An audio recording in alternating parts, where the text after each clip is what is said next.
ప్రభువైన యేసుక్రీస్తు నామములో హృదయపూర్వక వందనాలు, శుభాలు, దైవాశీస్సులు.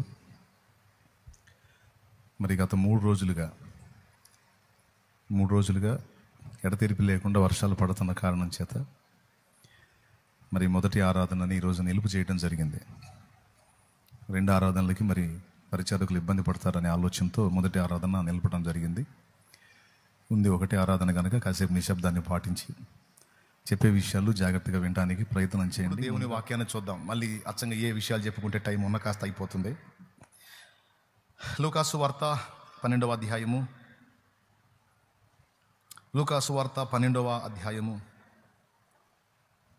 47వ వచనాన్ని చూద్దాం. చూడండి.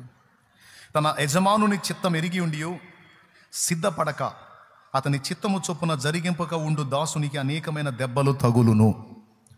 వాళ్ళు ఒకసారి చదువుకుందాం. తన యజమానుని చిత్తం ఎరిగి ఉండియు సిద్ధపడక అతని చిత్తము చొప్పున జరిగింపక ఉండు దాసునికి అనేకమైన దెబ్బలు తగులును. చిన్నమాట ప్రార్థన చేసుకుందాం. ప్రేమ కలిగిన మా మహాపరిశుద్ధ తండ్రి, నీకు వందనాలు. కృపతో ఈ వేళ మమ్మల్ని అందరినీ సమకూర్చావు. నిన్న మొన్న పడిన వర్షాలకి ఈరోజు కూడా మాకు అవకాశం ఉండదేమో అనుకున్నాం. కానీ వర్షాన్ని ఆపివేసి మంచి క్లైమేట్ మాకు ఇచ్చి మేమందరము నీ సన్నిధిని చేరి ఆరాధించే అద్భుతమైన అవకాశం మాకు ఇచ్చావు. నీకు కృతజ్ఞతలు, థ్యాంక్స్ చెప్తున్నాం ప్రభా. నీకు వందనాలు నా ప్రభా. ఇంతసేపు జరిగిన కార్యక్రమంలో మీరు ఉన్నారు. ఇక వాక్యం దగ్గరికి వస్తున్నాం. మాతో మాట్లాడండి. ఉపదేశాన్ని అడ్డగింపు చేసే దురాత్మ శక్తులను యేసు నామములో బంధిస్తున్నాం. నీ అయోగ్య దాస్తుని సిలువ చాటును మరుగు చేసి మాతో మాట్లాడుమని యేసు ప్రశస్త నామమున ప్రార్థించి స్తుతించి పొంది ఉన్నాము తండ్రి. ఆమేన్. కొద్దిగా చెప్తా, కొంచెం తాగి.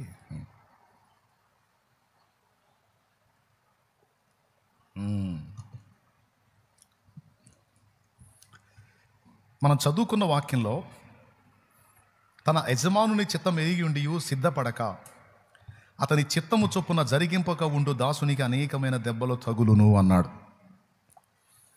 యజమానుని చిత్తం ఎరిగి ఉండి సిద్ధపడక చిత్తము జరిగించక ఉండు వానికి దెబ్బలు తగులుతాయి అంటే, ఒకవేళ యజమానుని చిత్తం ఎరిగి సిద్ధపడి చిత్తమును జరిగించేవానికి ఏం కలుగుతాయి? దెబ్బలు కాదు, దీవెనలు కలుగుతాయి. దేవునికి స్తోత్రం కలుగును గాక. ఏం కలుగుతాయి? దీవెనలు కలుగుతాయి. అంతేకాదు పదోన్నతి కలుగుతుంది. పదోన్నతి అంటే ఉన్నత పదవిలోనికి వెళ్ళే అవకాశం, ఉన్నత స్థితిలోనికి యజమానుడు తీసుకెళ్లే అవకాశం ఉంటుంది. సరే, దాన్ని అటు పక్కన పెడదాం. యజమానుని చిత్తం ఎరిగి ఉండి, జాగ్రత్తగా వినండి, సిద్ధపడాలి అనే మాటని గురించి ఈరోజు నేను మీతో మాట్లాడాలని ఆశించాను, ప్రేరేపించబడ్డాను. సిద్ధపడాలి అనే విషయాన్ని మాత్రమే నేను మీ దృష్టికి తీసుకొని రావాలని ఆలోచించాను. సిద్ధపడాలి అంటే ఏ విషయాల్లో సిద్ధపడాలో, ముందు దేవుడు ఏ విషయాల్లో సిద్ధపడాలని మనల్ని ఆశిస్తున్నాడో ఆయన చిత్తం ఏందో ముందు మనం తెలుసుకోవాలి. అవునా? ఇప్పుడు లోకంలో నుంచి నన్ను రక్షణలోకి నడిపించాడు, లోకంలో నుంచి నన్ను ఆకర్షించాడు, చర్చికి ఆకర్షించాడు. దేవుని మందిరానికి వచ్చిన తర్వాత అసలు యేసు ప్రభు నా గురించి ఏం ఆశిస్తున్నాడు అనే ప్రశ్న నాకు వచ్చింది.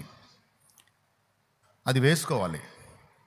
అసలు యేసు ప్రభు నా నుంచి ఏం కోరుతున్నాడు అనే ప్రశ్న ప్రతి విశ్వాసికి రావాలి. యేసు ప్రభు దగ్గరికి పోయి మనం ఏం కోరుకోవాలి అని ఆలోచించడం కాదు. యేసు ప్రభు దగ్గరికి పోయి నువ్వు కోరేదేదో కోరతావు, ఓకే, కాదని నేను అనను. నీ బాధల్ని బట్టి, నీ అప్పుల్ని బట్టి, నీ సమస్యల్ని బట్టి, నీకున్న ఇబ్బందికరమైన పరిస్థితులను బట్టి నువ్వు ఖచ్చితంగా ఆయన ముందుకెళ్ళినప్పుడు నువ్వేదో కోరేది కోరుకుంటావు, దేవుని అడుగుతావు. అయితే నేను అంటుంది ఏంటంటే, నువ్వు కోరేది కోరుకో, కాదని నేను అన్నాను. కానీ ఇంతకు ఆయన ఏం కోరుతున్నాడో, ఆయన ఏం ఆశిస్తున్నాడో, నీ విషయంలో ఆయన చిత్తం ఏంటో మనం తెలుసుకొని ఉండాలి. ఆ ప్రశ్న అనేది మనకి పుట్టాలి. నేను ఆయన ముందుకు పోయినప్పుడు అసలు ఇంతకీ నా నుంచి ఏం కోరుతున్నాడు అన్న ప్రశ్న నేను వేసుకున్నప్పుడు, ఆయన నా నుంచి మారు మనసు ఆశిస్తున్నాడు. నేను ప్రాచీన జీవితాన్ని, ప్రాచీన విశ్వాసాన్ని విసర్జించి ప్రభు నాకు చూపించినటువంటి ఆ నవీన విశ్వాసంలోనికి, నవీన జీవితంలోనికి నేను రావాలి. నేను గతకాలం వెంబడించిన వాటన్నిటికీ నా వీపును చూపి ప్రభు తట్టు నేను తిరగాలి, మారు మనసు పొందాలి అని ఆయన కోరుతున్నాడన్న సంగతి నాకు అర్థమైంది కనుక నేను వెంటనే సిద్ధపడ్డాను. ఒకవేళ నాకు అది ఆ ప్రశ్నే పుట్టకపోతే, ఆ సంగతి నాకు అర్థం కాకపోతే, మీకు తెలుసా, నేను ఎప్పటికి కూడా రక్షణ పొంది ఉండకపోదును. నేను ఎప్పటికీ ఒట్టి విశ్వాసిలాగా, కనీసం బాప్తిస్మం పొందిన విశ్వాసిలాగా కూడా ఉండేవాడిని కాదు.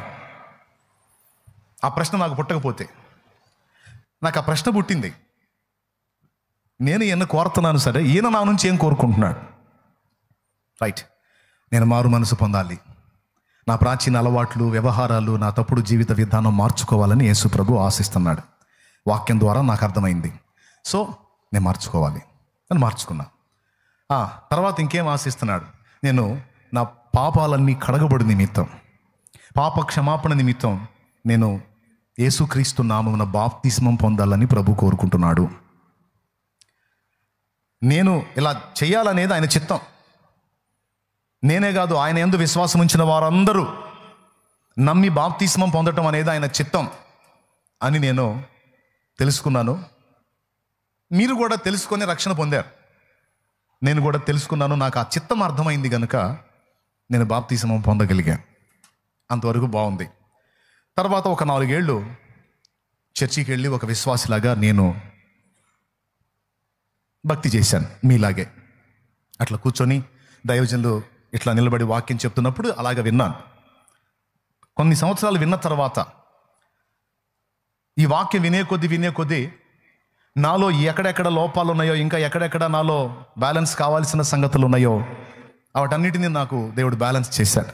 ఆ వాక్యం అనే ఉదక స్నానము చేత నన్ను శుద్ధి చేస్తా వచ్చాడు. 4 ఏళ్ళు గడుస్తున్నాయి. ఆ 4వ సంవత్సరంలో దేవుడు నాతో మాట్లాడటం మొదలుపెట్టాడు. ఏమనంటే, నీవు నేను చెప్పినట్లుగా నా చిత్త ప్రకారం మారు మనసు పొందావు, బాప్తిస్మము పొందావు. ఇదిగో ఇంతకాలం వెంబడించి కొన్ని సంగతులు తెలుసుకున్నావు, కొన్ని విషయాలు నేర్చుకున్నావు. ఇక నుంచి నీవు నన్ను గూర్చి లోకానికి ప్రకటించాలి, నీవు నా పరిచర్య జరిగించాలి అనే విషయాన్ని నాకు స్పష్టపరిచాడు. ఎప్పుడైతే ఇది నా దృష్టిలో తీసుకొచ్చాడో, తొలుత నేను మొరాయించిన తర్వాత నేను దేవునికి లోబడ్డాను. ఎందుకంటే 1, 2, 3, 4 విధాలుగా స్పష్టంగా అది ఆయన చిత్తమా కాదనేది నేను తెలుసుకున్నా. ఏదో ఆవేశకావేశాలతో నాకేదో అనిపించిందని దూకటమా, లేకపోతే నా తండ్రి నిజంగానే స్పష్టంగానే నన్ను పనికి పిలుస్తున్నాడా? పనికి పిలిస్తే మరి నేను ఉన్నటువంటి పొజిషన్ బాగలేదు, చాలా అప్పుల్లో ఉన్నాను, నాకు తెలిసిన అనుభవం కొంచెం. మరి నేను ఎలాగ ఆయన పనికొస్తాను? నాలో చంచలత్వం ఉంది, అస్థిరత ఉంది. నేను స్థిరమైన బుద్ధి కలిగిన వాడిని కాను. చంచలంగా ఉంది నా మైండ్. మరి ఎలాంటి చంచలపు బ్రతుకు కలిగి ఉన్న నేను మరి ఆయన సంఘానికి మాదిరి ఇవ్వాలంటే సామాన్యమా? మాట, ప్రవర్తన, నడక, పడక, సమస్త విషయాల్లో నేను క్రమంగా ఉండాలి. ఏ ఒక్క చోట నేను బ్యాలెన్స్ మిస్ అయినా నన్ను వెంబడించే వాళ్ళు దెబ్బతింటారు. సరైన మాదిరి ఇవ్వలేనప్పుడు పాదిరి పనికి పనికిరాం. ఆ పనికి వచ్చాము అంటే ఆ మాదిరి ఇవ్వగలగాలి, లేకపోతే కష్టం. ఏ ఒక్క చోట నేను బ్యాలెన్స్ తప్పినా దాన్ని బట్టి విశ్వాసులు ఎఫెక్ట్ అయ్యే అవకాశం ఉంటుంది. కొంతమందిని రక్షించి నేను పాడు చేయటం కంటే ఏదో నా మట్టుకు నేను రక్షణలోకి వచ్చి నా ఫ్యామిలీని అలాగే ఇంకా కొంతమందికి సువార్త చెప్పి రక్షించి ఏదో సంఘానికి పంపిస్తే గొడవ వదిలిపోను కదా అనే మైండ్తో నేనుంటే, ఆయనేమో కాదు, నువ్వు ఒక సంఘాన్ని కట్టి ఒక పరిచర్య జరిగించాలి అనే విషయాన్ని దేవుడు నా దృష్టిలోనికి పక్కాగా తీసుకొచ్చాడు. అది ఒక రకంగా కాదు, 4 విధాలుగా ఆయన నాతో మాట్లాడాడు. ఇక ఆయన పిలుపుని రూఢి చేసుకున్నాను. ఆయన పరిచర్య కొరకు నన్ను పిలుస్తున్నాడు. యోనా, నీవు వెళ్ళి నినివే పట్టణస్తులకు ప్రకటించమంటే యోనా తర్షీషు వెళ్ళే ఓడెక్కాడు. ఓడెక్కి ఓడ అడుగు భాగంలో అమరంలో పండుకొని నిద్రపోతున్నాడు. కానీ ఓడ ముందుకెళ్ళలా. తుఫాను చేత అడ్డగించబడి గతి లేని స్థితిలో, దిక్కులేని స్థితిలో మళ్ళా యోనా చచ్చినట్టు నినివే వెళ్ళి ప్రకటించాల్సిన గతి ఏర్పడింది. ఈ సంగతి నాకు బైబిల్లో ఉందని తెలుసు. కాబట్టి నేను మొరాయించిన దేవుడు ఊరుకోడు, తన పనిని జరిగించుకోవడానికి దేవుడు ఎలాగైనా కదులుతాడని నేను ఎరిగి ఉండి కూడా భయంతో సాహసం చేయలేకపోయినా. అయితే దేవుడు యోనాకి వెళ్ళక తప్పని పరిస్థితి కల్పించినట్టు, అబ్రాముకి తన తండ్రి ఇల్లు విడిచి వెళ్ళక తప్పని పరిస్థితి కల్పించినట్లు నాకు కూడా అలాంటి పరిస్థితిని దేవుడు అనుమతించాడు. ఇక ఆ రోజు తీర్మానం చేసుకొని ఇది దేవుని చిత్తమని నిశ్చయతకు వచ్చి దేవుని వాక్యాన్ని స్పష్టంగా పొందుకొని నేను 2006 సంవత్సరంలో నేను సేవకు వచ్చాను. మారు మనసు పొందుట దేవుని చిత్తమని నాకు అర్థమైంది. బాప్తిస్మం పొంది నా పాపములను కడిగి వేసుకొనుట దేవుని చిత్తమని నాకు అర్థమైంది. అంతేకాకుండా నేను క్రీస్తుని గురించి లోకానికి పరిచయం చేయాలి, ప్రకటించాలి, నా వంతు నేను ప్రభు పని జరిగించాలని పిలువబడ్డానన్న సంగతి కూడా నాకు అర్థమైంది. సో నేను సిద్ధపడ్డాను. ఇది నేను ఎందుకు చెప్పానంటే మీకు తెలియదని కాదు, గతంలో కొన్నిసార్లు చెప్పున్నాను, మీకు తెలుసు ఆ సంగతి. ఆయన ఎందుకు చెప్పానంటే యజమానుడి చిత్తం ఏంటో నాకు అర్థమైంది కనుక నేను సిద్ధపడ్డాను. సో ముందు మనం సిద్ధపడాలి అంటే దానికి ముందు మనం అసలు యజమానుడు మన విషయంలో ఎలాంటి చిత్తం కలిగి ఉన్నాడో, ఏ ఏ విషయాల్లో మనల్ని సిద్ధపడమంటున్నాడో మనకు క్లారిటీ ఉండాలి. నాకు ఏ విషయమైనా స్పష్టంగా తెలుసుకొని చేయాలనే ఆశ ఎక్కువగా ఉంటుంది. ఏదో గుడ్డెద్దుపై చేలో పడ్డట్టు ఏదో బతుకు నడుస్తుంది కదా, అలాగ తెల్లారిపోతుంది కదా, పోదాం అని అనుకోవడం నాకు ఇష్టం ఉండదు. ఒకరోజు సూర్యోదయం జరిగి సూర్యాస్తమయం జరిగిందంటే ఈ మధ్యకాలంలో నా దినమును నేను ఎలా ఖర్చు పెట్టాలి అని ఆలోచించుకుంటా.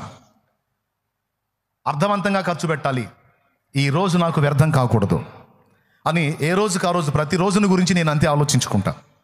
అలాగే నేను చేసే ప్రతి పనిలోనూ, చేసే ఉపదేశంలోనూ, పరిచర్యలోనూ, సంఘక్రమంలోనూ స్పష్టత కలిగి ఉండటానికి ఇష్టపడతా. 1-2 సార్లు ఇది దేవుడి చిత్తమా కాదా అని స్పష్టంగా తెలుసుకొని అది చిత్తమని రూఢి అయితే దాని విషయంలో వెనకాడకుండా సిద్ధపడాలి అని నిర్ణయించుకొని దానికోసం ఆయత్తపడతా. అయితే నన్ను వెంబడించేటువంటి విశ్వాసులుగా మీరు అందరూ ఉన్నారు. ఒకసారి స్తోత్రం చెప్పండి ప్రభువుకి, గట్టిగా మళ్ళీ ఒకసారి చెప్పండి.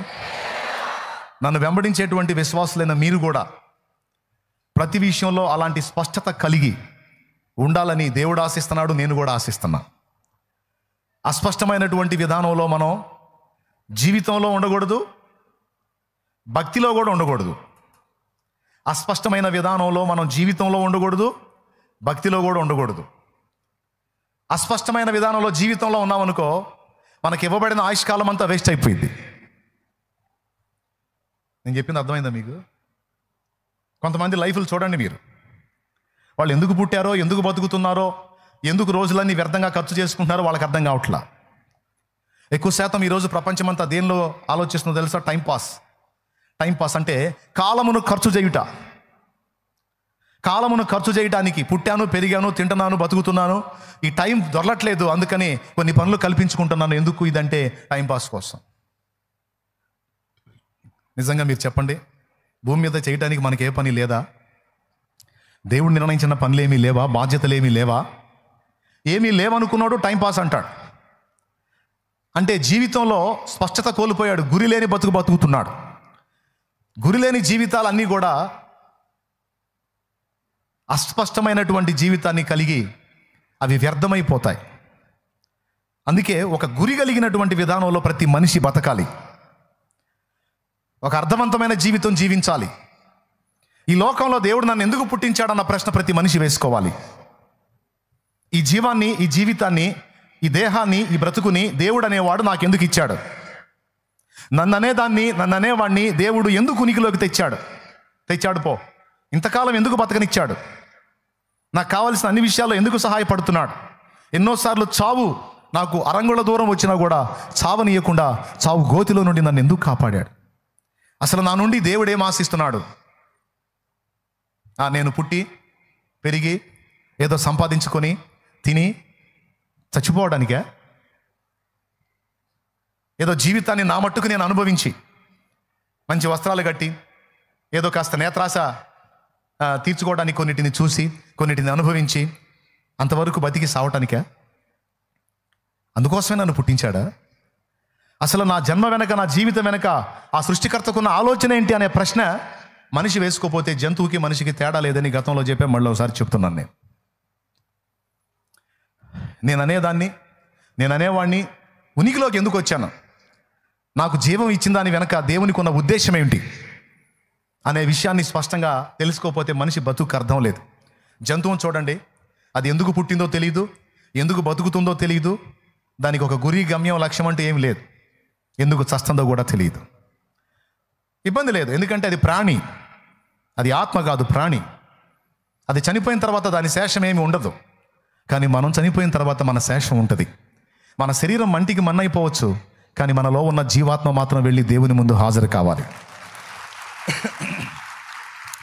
నేను నీకు ఇచ్చిన ఆయుష్కాలంలో, నేను నీకు ఇచ్చిన జీవితకాలంలో నువ్వు భూమి మీద ఉన్నటువంటి సమాజం కొరకు, వ్యక్తుల కొరకు, తోటివారి కొరకు, నా కొరకు నువ్వేం చేసావనే ప్రశ్న దేవుడు అడిగే అవకాశం 100కు 100% ఉంది. జంతువులాగా మనం కూడా చచ్చి అడ్రస్ లేకుండా పోతే గొడవ ఉండదు. కానీ అలా కాదే. ప్రసంగి గ్రంథం 12వ అధ్యాయం 7వ వచనం అలా చెప్పట్లేదు. మన్నైనది వెనకటి వలె మరలా భూమికి చేరును, ఆత్మ దాన్ని దయచేసిన దేవుని యొద్దకు మరల పోవునని ఉంది. మట్టి శరీరం మట్టి అయిపోతుంది, దాని లోపల ఉన్న జీవాత్మ మాత్రం దేవుని దగ్గరకు వెళుతుంది అని ఉంది. ఎందుకు వెళుతుంది అంటే సమాధానం హెబ్రీ పత్రిక 9:27లో చెప్పాడు. మనుషులు ఒక్కసారే మృతి పొందవాలని నియమింపబడిన వాటి తర్వాత తీర్పు జరుగునని. ఆ తీర్పులో ఏమేమి వస్తాయి? 2 కొరింథీ పత్రిక 5:10 ఒక్కసారి చూస్తే అందులో స్పష్టంగా చెప్పాడు అక్కడ ఏం అడుగుతాడో.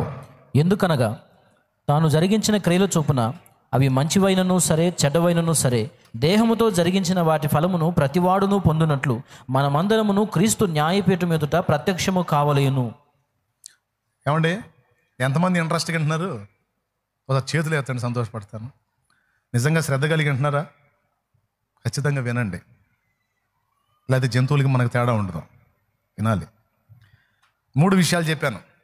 ప్రసంగి గ్రంథము 12:7లోనేమో మన్ను అయిపోతుంది, ఆత్మ దేవుని యొద్దకు వెళుతుంది అన్నాడు. ఎందుకు వెళుతుంది అంటే హెబ్రీ పత్రిక 9:27లో తీర్పు కోసం వెళుతుంది అన్నాడు. ఆ తీర్పులో ఏమేమి విషయాలు వస్తాయి అన్నదానికి 2 కొరింథీ 5:10లో దేహముతో జరిగించినవి మంచివైనను సరే చెడ్డవైనను సరే వాటన్నిటి విషయంలో మనం తీర్పు పొందటానికి, ఫలము పొందటానికి దేవుని ముందుకు వెళతామనే మాట రాయబడి ఉంది. ఈ 3 రిఫరెన్సులు వరుసగా చదువుకుంటే చచ్చిన తర్వాత మనం ఏమవుతామో, ఎక్కడికి వెళ్తామో, దేవుని ముందుకు వెళ్ళినప్పుడు ఎలాంటి విషయాలు ఉంటాయో స్పష్టంగా అర్థమైపోయింది. స్తోత్రం చెప్పండి. మనం చనిపోయిన తర్వాత కూడా ఉనికిలో ఉంటాం. జంతువు అట్టు ఉండదు. కాబట్టి జంతువు గురిలేని బతుకు బతికినా ఇబ్బంది లేదు. కానీ మనుషులంగా మనం చచ్చిన తర్వాత కూడా ఉనికిలో ఉంటాం కనుక మనం గురి దరిదేని బతకటం న్యాయం కాదు, పద్ధతి కాదు. మైండ్ సరిగ్గా పనిచేసిన వాళ్ళు ఎవరు అట్ట బతకరు. ఇక మైండ్ పోయిన వాళ్ళు, సరిగ్గా మైండ్ పనిచేయని వాళ్ళు, ఆఫ్ మైండ్ వాళ్ళు వాళ్ళు ఇష్టం వచ్చినట్లు బతికేస్తుంటారు, అది వేరు. కానీ మనం అలా బతకడానికి లేదు. మరి ముఖ్యంగా క్రీస్తు యేసు రక్తములో కడగబడినటువంటి మనం దేవుని వాక్యాన్ని చదువుకునే మనం బహుస్పష్టంగా దేవుని చిత్తాన్ని ఎరిగి ఉండాలి. ఒట్టిగా ఎరిగి ఉంటే చాలదు, సిద్ధపడాలి. ఏం చేయాలి? సిద్ధపడాలి.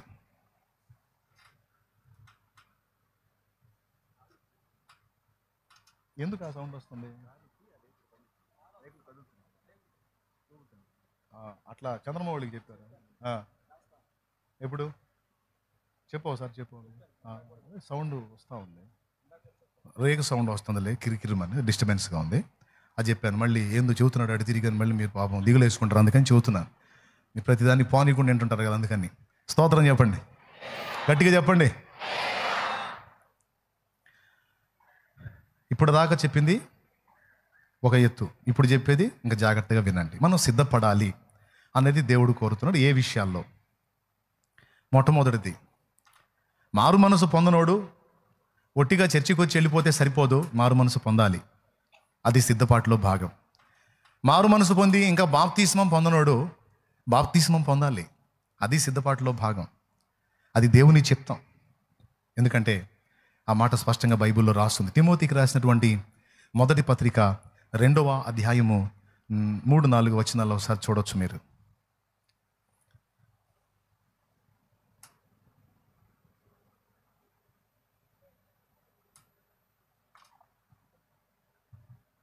లేదా 2వ వచనం నుంచి చూడు. రాజుల కొరకును అధికారులు, అది అయిపోయింది. 3వ వచనం అయిపోయింది. 4వ వచనం చూడు.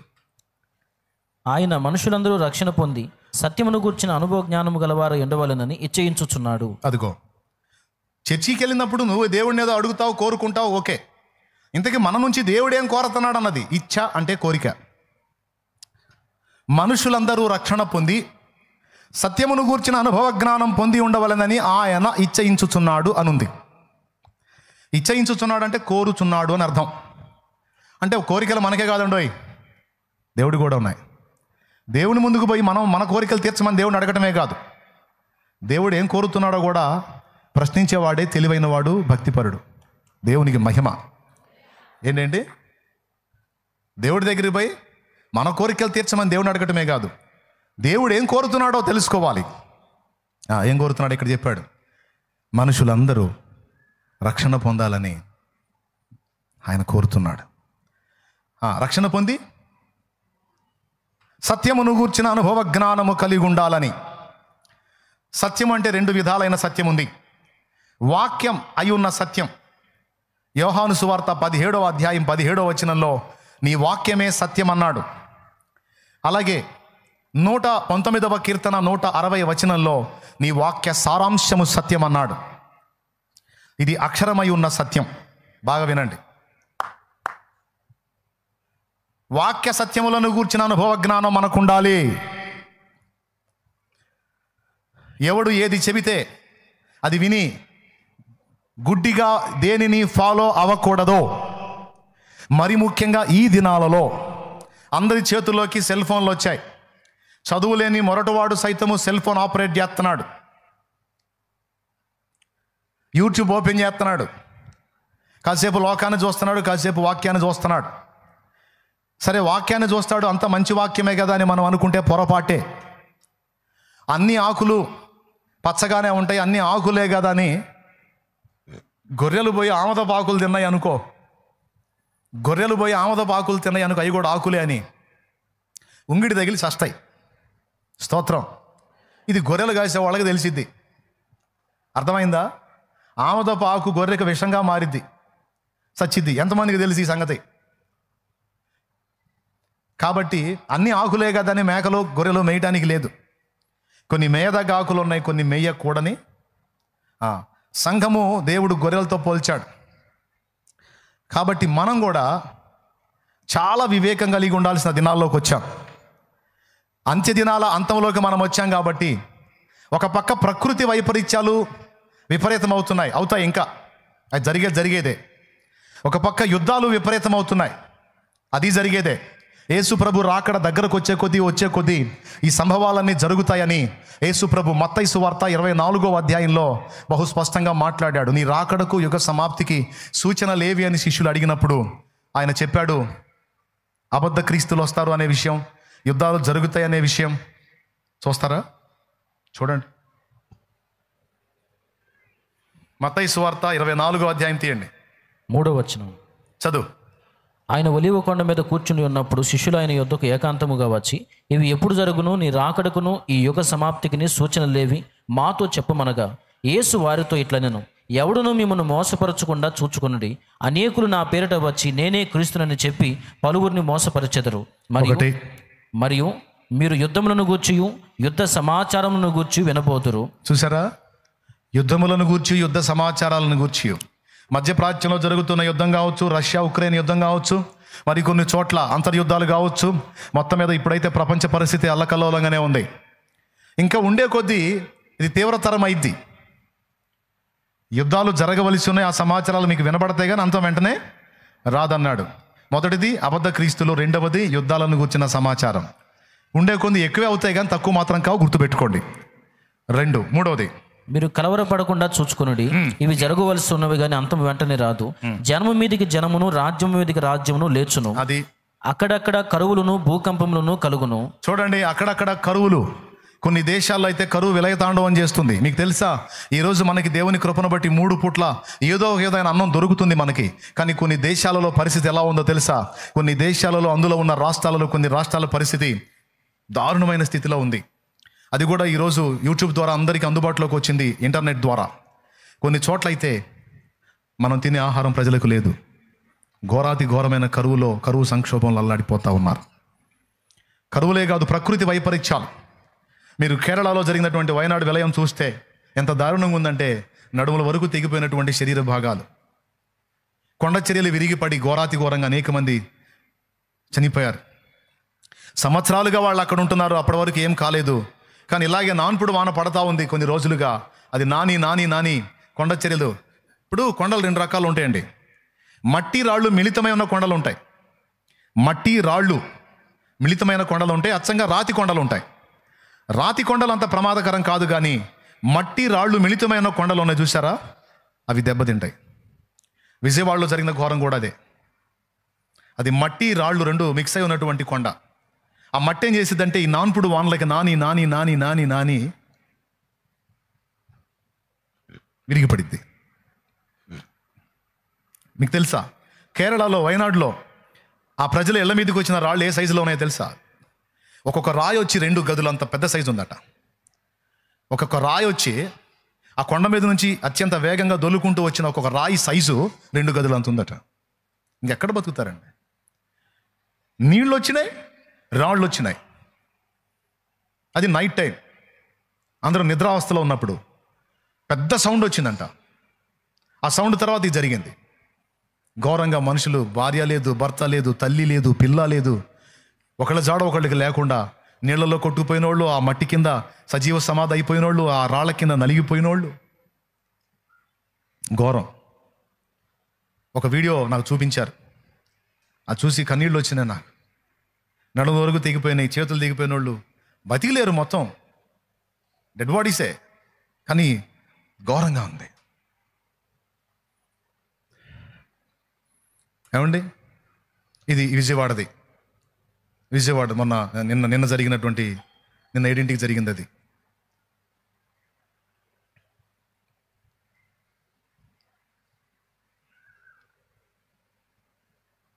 భూకంపాలే కాదు, ప్రకృతి విలయాలు.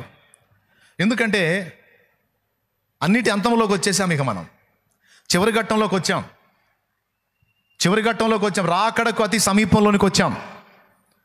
ఇక ఆయన రాకడ దగ్గరకు వచ్చే కొద్దీ ఈ ప్రపంచ పరిస్థితి వేరే రకంగా మారిపోతుందనేది ముందుగానే బైబిల్లో ప్రవచింపబడింది. అది జరగటానికి ఈ కొన్ని సూచనలే కాదు, ముందు ఇంకా అనేక సూచనలు మనం చూడబోతున్నాం. చెప్పాడు, కరువులు, భూకంపాలు అన్నాడు. తెగుళ్ల ప్రస్తావన కూడా తీసుకొచ్చాడు.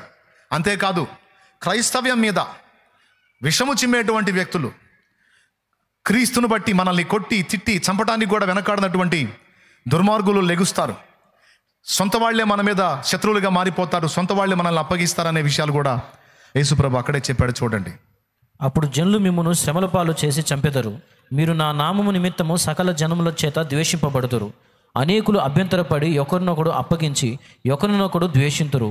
అనేకులైన అబద్ధ ప్రవక్తలను వచ్చి పలువురిని మోసపరుచెదరు. అక్రమము విస్తరించుట చేత అనేకుల ప్రేమ చల్లారును. అది సంగతి. ఇవన్నీ ఆయన రాకడకు సూచనలుగా ప్రభు మాట్లాడాడు. వీటన్నిటితో పాటు అబద్ధ బోధకులు, అబద్ధ ఉపదేశాలు కూడా తెర మీదికి భయంకరంగా వచ్చే అవకాశం ఉంది. ఒకప్పుడు ఈ అబద్ధ బోధలు సంఘాలలో వ్యాపించేవాళ్ళు, సంఘాలలో వ్యాపింపజేసేవాళ్ళు దుర్బోధలు. ఈరోజు యూట్యూబ్ వచ్చింది, ఫ్రీ. ఎవడు ఏ సుత్తైనా మాట్లాడవచ్చు, ఫ్రీగా అప్లోడ్ చేసుకోవచ్చు. వర్కౌట్ అయితే వాడికే డబ్బులు వస్తాయి. వీడియో చూశారనుకో, ఆ చూసినందుకు వాడికే డబ్బులు వస్తాయి. కాబట్టి ఇప్పుడు ప్రతి ఒక్కడు వాడు సత్యం తెలుసుకున్నాడా అసత్యం తెలుసుకున్నాడా అనే దాంతో నిమిత్తం లేదు. వాడు ఏ బోధ నేర్చుకున్నాడో, అది విషబోధో మంచి బోధో అనవసరం. ఎవడికి దొరికిందో వాడు యూట్యూబ్లో అప్లోడ్ చేసి కూర్చుంటున్నారు. సంఘమా, డేంజర్ రోజుల్లోకి వచ్చాం. ఇప్పుడు చాలా జాగ్రత్తగా మన భక్తిని, ఆత్మీయతను కాపాడుకోవాలి. చెవికి వినబడే ప్రతి బోధను గుడ్డిగా నమ్మొద్దు. కనపడ్డ ప్రతి సహవాసానికి గుడ్డిగా పరిగెత్తొద్దు. ఒక చోట నాటబడండి, ప్రార్థన చేయండి, కనిపెట్టండి. దేవుడు మీకు ఒక మార్గాన్ని చూపించాడా, అక్కడ స్థిరంగా నాటబడండి. అర్థమైందా? ఒక పునాది మీద కట్టబడిన అనుభవంలోనికి రండి. ఎందుకంటే పరిస్థితులు చాలా దుర్భరంగా మారిపోబోతున్నాయి. అందుకే రక్షణ పొందడం మాత్రమే కాదు, వాక్యం అనే సత్యమును గూర్చిన అవగాహన కూడా మనం కలిగి ఉండాలి. సేవకులు దాన్ని బోధించాలి, విశ్వాసులు కూడా దాన్ని సీరియస్గా తీసుకోవాలి. ప్రతి విశ్వాసి గుండెల్లో ఒక తీర్మానం ఉండాలి. నేను సత్యాన్నే నమ్మాలి, సత్యాన్నే నేను కలిగి ఉండాలి, సత్యాన్నే ప్రకటించాలి, సత్యాన్నే బోధించాలి. నేను అసత్యాన్ని కలిగి ఉండకూడదు, అసత్యాన్ని నేను ఫాలో అవ్వకూడదు.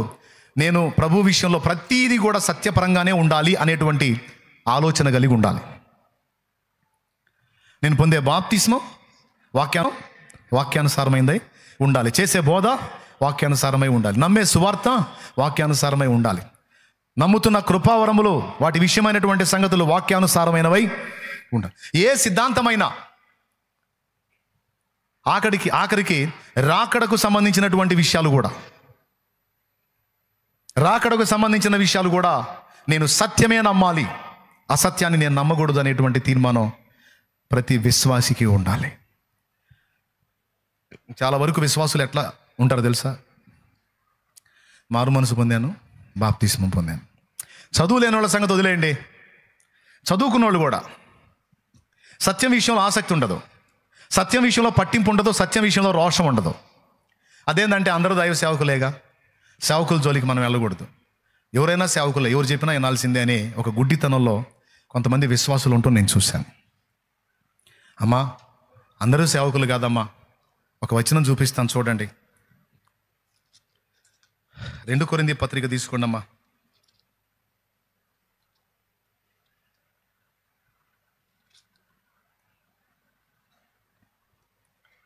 ఒకసారి 2 కొరింథీ పత్రిక 11వ అధ్యాయం 13వ వచనం నుంచి చదవండి. ఒకసారి చూడండి, చదువుకున్న వాళ్ళు చూడండి. ఏలయనగా అట్టివారు క్రీస్తు యొక్క అపోస్తుల వేషము ధరించుకున్న వారయ్యుండి దొంగ అపోస్తులను మోసగాండ్రకు పనివారునై ఉన్నారు. ఇది ఆశ్చర్యము కాదు. సాతాను తానే వెలుగుదూత వేషము ధరించుకొనుచున్నాడు గనుక వాని పరిచారకులను నీతి పరిచారకుల వేషము ధరించుకునుట గొప్ప సంగతి కాదు. వారి క్రియల చొప్పున వారి కంతము కలుగును. దేవునికి స్తోత్రం. పెద్దగా చెప్పాలి. ఇప్పుడు అపోస్తలులు కాదంట, అంటే పంపబడిన వాళ్ళు కాదు, దేవుని చేత. దయ్యం చేత పంపబడిన వాళ్ళు కొంతమంది ఉన్నారు. తాము అపోస్తలులు కాకయే అపోస్తలులు మనం చెప్పుకొని సాతాను సమాజం. వీళ్ళు సంఘంలోనికి జొరబడ్డారు. సాతానే వెలుగుదూత వేషం ధరించుకొని నేను వెలుగు సంబంధిలా ఉన్నాను చూడండి అని మోసం చేస్తున్నప్పుడు వాని పరిచారకులు కూడా నీతి పరిచారకుల వేషం ధరించుకోవడం గొప్ప సంగతి కాదు, ఆశ్చర్యం కాదు. వీళ్ళు వస్తారు, మేము క్రైస్తవులమే అంటారు, కానీ వాక్యం ఒప్పుకోని సంగతులు అనేకములు చేసి చూపించి బోధించి సంఘాన్ని నాశనం చేయడానికి తోడేళ్లలాగా తయారవుతారు. మళ్ళా వాళ్ళు సత్య సంబంధుల్ని ద్వేషిస్తారు. సత్య సంబంధులు చేసే ఉపదేశం చేసే క్రియలు తప్పని తప్పుపడతా ఉంటారు. ఇంకా చెప్పాలంటే సత్య సంబంధుల కంటే వేళ్ల గలాలే ఎక్కువ గొడవ చేస్తుంటాయి. ఒక రకంగా చెప్పాలంటే వాళ్ళ మాటలు విన్నవాడు ఎవడైనా మోసపోవాల్సిందే, ఏర్పరచబడ్డవాడు కూడా మోసపోవాల్సిందే. అంత ఆసక్తి ఉన్నట్టు, దేవుని కొరకు అంత పట్టుదల ఉన్నట్టు, అంత శ్రద్ధ ఉన్నట్టు వాళ్ళు వాళ్ళ మాటల్ని వ్యక్తం చేస్తారు. నిజంగా ఒరిజినల్ వాళ్ళకు కూడా ఉండదు ఈ నకిలీకున్న నాణ్యత. అంత బాగా వాళ్ళు జనములను మోసపుచ్చగలుగుతారు. ఈరోజు చాలామంది విశ్వాసులు, సరైన బోధలో పెంచబడినటువంటి విశ్వాసులందరూ అలాంటి వాళ్ళు కనెక్ట్ అయిపోయి భ్రష్టులైపోయేటువంటి పరిస్థితికి దిగజారిపోయారు. అందుకే సత్యమును గురించిన అనుభవ జ్ఞానం మనం కలిగి ఉండాలి. చదువుకున్న వాళ్ళందరూ కూడా వాక్య సారాంశ సత్యం మీద పట్టుగలిగి ఉండాలి, రోషం కలిగి ఉండాలి. దొంగలు ఎవరో గుర్తుపట్టగలిగి ఉండాలి, లేకపోతే దెబ్బతింటాం.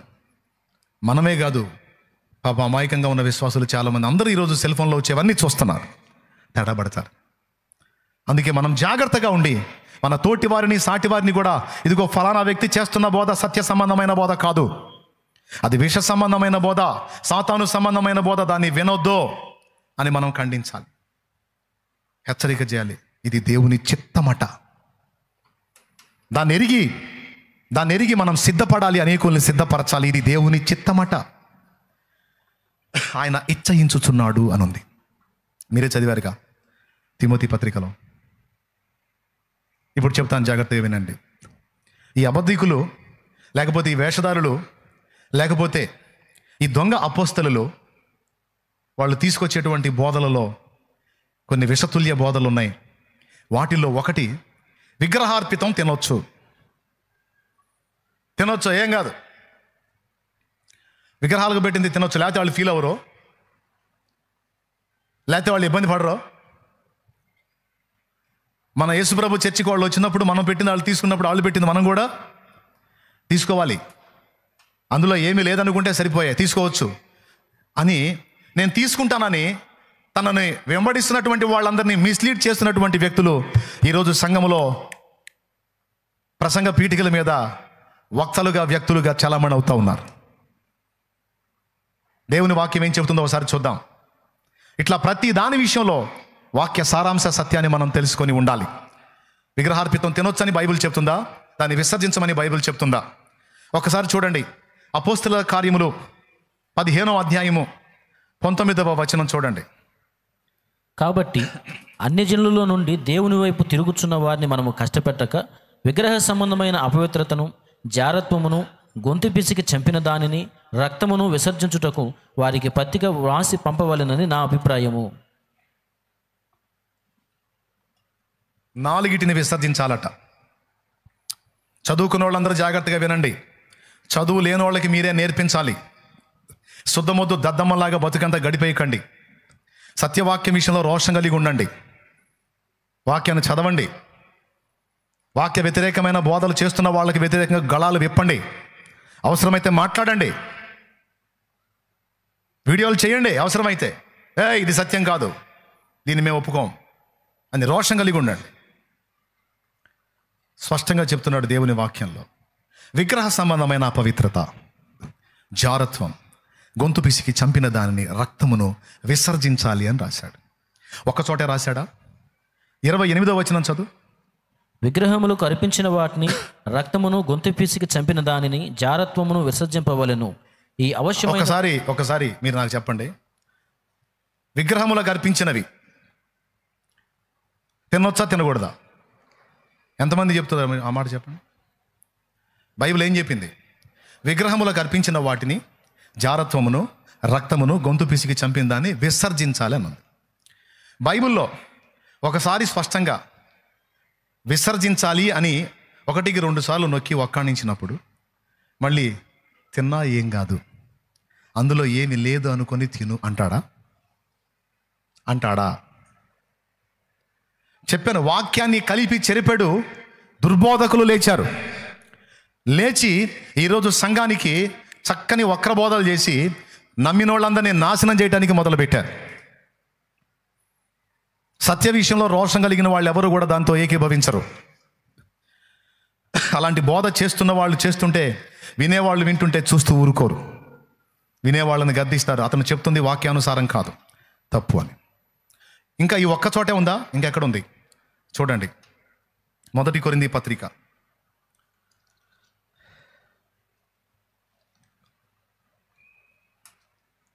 10వ అధ్యాయము 19వ వచనం చదువు. ఇక నేను చెప్పునదేమి, విగ్రహార్పితములో ఏమైనా ఉన్నదని అయినను, విగ్రహములలో ఏమైనా ఉన్నదైనను చెప్పేదనా? లేదు గాని. ఆగక్కడ. లేదన్నాడు కాబట్టి తినొచ్చు అన్నాడు ఒకడు. అందులో ఏమీ లేదు కాబట్టి తినొచ్చు అన్నాడు ఒకడు. లేదు అని వెంటనే గాని అన్నాడు. తర్వాత చదువు. అన్యజనులు అర్పించు బలులు దేవునికి కాదు దయ్యములకే అర్పించుచున్నారని చెప్పుచున్నారు. అద్దుగో. తర్వాత మీరు దయ్యములతో పాలివారవుట నాకు ఇష్టము లేదు. మీరు ప్రభువు పాత్రలోనిది దయ్యముల పాత్రలోనిది కూడా త్రాగనేరరు. ప్రభువు బల్ల మీద ఉన్న దానిలోను దయ్యముల బల్ల మీద ఉన్న దానిలోను కూడా పాలు పొందనేరరు. ఒకసారి గమనించండి, ఏం చెబుతున్నాడు? ప్రభు బల్లలో చేసేటువంటి పరిశుద్ధులారా, అన్యజనుల బల్లలో మీరు ఎట్లా చేస్తారని అడుగుతున్నాడు. అన్యజనుల పాత్రలు మీరు ఎలా చేస్తారు? వేయకూడదని మాట్లాడుతున్నాడు స్పష్టంగా. 3, 4వది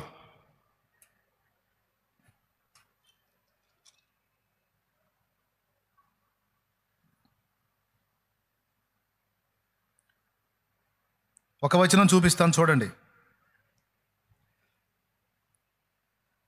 8, 10 చదువు. ఏలయనగా జ్ఞానము గల నీవు విగ్రహములయందు భోజన పక్తిని కూర్చుండగా. జ్ఞానము గల నీవు విగ్రహాలయమందు, తమ్ముడు, విగ్రహాలయమందు భోజన పక్తిని కూర్చుండగా ఒకడు చూచిన ఎడల బలహీనమైన మనస్సాక్షి గల అతడు విగ్రహములకు బలి ఇయ్యబడిన పదార్థములను తినుటకు ధైర్యము తెచ్చుకును కదా. విగ్రహములకు బలి ఇయ్యబడిన పదార్థంలో తినుటకు నిన్ను చూసి ధైర్యం తెచ్చుకుంటాడు కదా. అంటే ఏంటి? తింటే ఏమైంది? తినకూడదు. కానీ నువ్వు ఆ విగ్రహాలయంలో కూర్చొని వాళ్ళతో కలిసి తింటున్నప్పుడు బలహీనమైన మనస్సాక్షి గల సహోదరుడు నిన్ను బట్టి వాడు కూడా తింటానే ధైర్యం తెచ్చుకుంటాడు. అది తినకూడదు కదా. చదువు. అందువలన ఎవని కొరకు క్రీస్తు చనిపోయెను, ఆ బలహీనుడైన ఆ నీ సహోదరుడు నీ జ్ఞానమును బట్టి నశించును. ఇలాగూ సహోదరులకు విరోధంగా పాపం చేయటం వలన, వారి బలహీనమైన మనస్సాక్షిని నొప్పించడం వలన మీరు క్రీస్తునకు విరోధంగా పాపం చేయవారగుచున్నారు. కాబట్టి భోజన పదార్థం వలన నా సహోదరునికి అభ్యంతరము కలిగిన ఎడల నా సహోదరునికి అభ్యంతరము కలుగు చేయకుండాటకై నేనెన్నటికి నీ మాంసము తినను. నాకెందుకురా బాబు అక్కడ దొరికే మాంసం? నేను వాటి దగ్గర బలి ఇచ్చిన వాటిని తింటే నా కడుపు నిండిద్దేమో, కానీ దానివల్ల మరొకడు ధైర్యం తెచ్చుకొని విగ్రహార్పితాన్ని తింటాడు. దానివల్ల వాడు నశించే అవకాశం ఉంటుంది. ఎవరి కోసం ప్రభు ప్రాణం పెట్టాడో వాడు నన్ను చూసి చెడిపోయేదానికంటే నేను నా జీవితంలో మాంసమే తిననని వదిలేసుకుంటాను అన్నాడు. అంటే టోటల్గా ఏం చెబుతున్నాడు? తినొచ్చు అని చెబుతున్నాడా? తినొద్దురా బాబు అని చెబుతున్నాడు. 3 4 5వ రెఫరెన్స్ చూపిస్తా చూడండి. ప్రకటన గ్రంథం 2వ అధ్యాయం, ప్రకటన గ్రంథం 2వ అధ్యాయము 20వ వచనం చూడు. అయినను నీ మీద తప్పు ఒకటి నేను మోపవలసి ఉన్నది. ఏమనగా తాను ప్రవక్తని చెప్పుకొనుచున్న యెజెబెలును స్త్రీని నీవు ఉండనిచ్చుచున్నావు. జారత్వము చేయుటకును విగ్రహములకు, అక్కడ జాగ్రత్తగా చూడండి, జారత్వము చేయుటకును విగ్రహములకు బలి ఇచ్చిన వాటిని తినుటకును అది నా దాసులకు బోధించుచు వారిని మోసపరచుచున్నది. విగ్రహములకు బలి ఇచ్చిన వాటిని తినవచ్చు అని చేసే బోధ మోసపుచ్చు బోధ అని ఇక్కడ స్పష్టంగా చెప్పాడు. ఎంతమందికి అర్థమైంది? మరి అంత స్పష్టంగా అలాంటి బోధ మోసపుచ్చే బోధ అని చెప్పి వాక్యం మొత్తుకుంటుంటే మరి ఇలాంటి బోధ చేసేవాళ్ళని ఎలా ఫాలో అవుతున్నారండి విశ్వాసులు? వాళ్ళని దేవుని సేవకులుగా ఎలా గుర్తిస్తున్నారు? వాళ్ళ వీడియోస్ ఎలా లైక్ చేస్తున్నారు, ఎలా షేర్ చేస్తున్నారు, స్టేటస్లో వాళ్ళు ఎలా పెడుతున్నారు? వాళ్ళతో పాటు వీళ్ళు దౌర్భాగ్యులు అయిపోయారా? వాళ్ళ బోధ చేత మోసగించబడ్డారా? అలాగే అయిపోయారు వీళ్ళు, అయిపోయారు.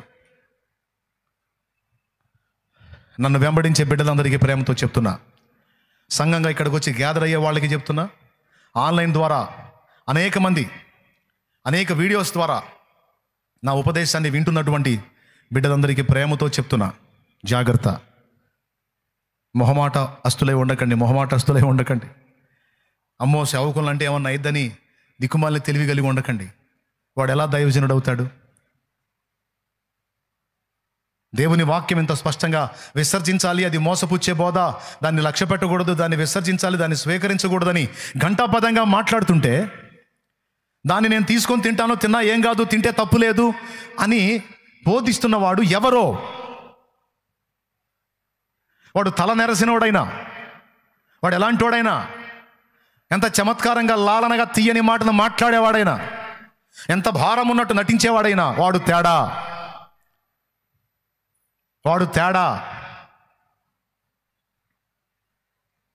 అరే తినకపోతే వాళ్ళు ఫీల్ అవుతారు సార్, మరి మొక్కకపోతే ఫీల్ అవుతారు. పోయి మొక్కు.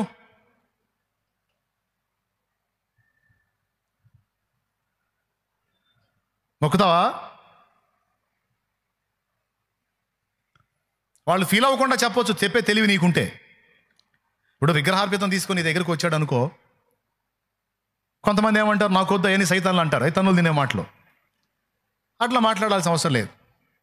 వాళ్ళు తీసుకొచ్చారనుకో, ఒక మాట చెప్పొచ్చు, నేను నమ్మింది ఏదో ఒక దేవుడిని నమ్మా, మొక్కినా అక్కడే, ఏడిసినా అక్కడే, ఏదైనా పొందినా అక్కడే, ఏం చేసినా అక్కడే.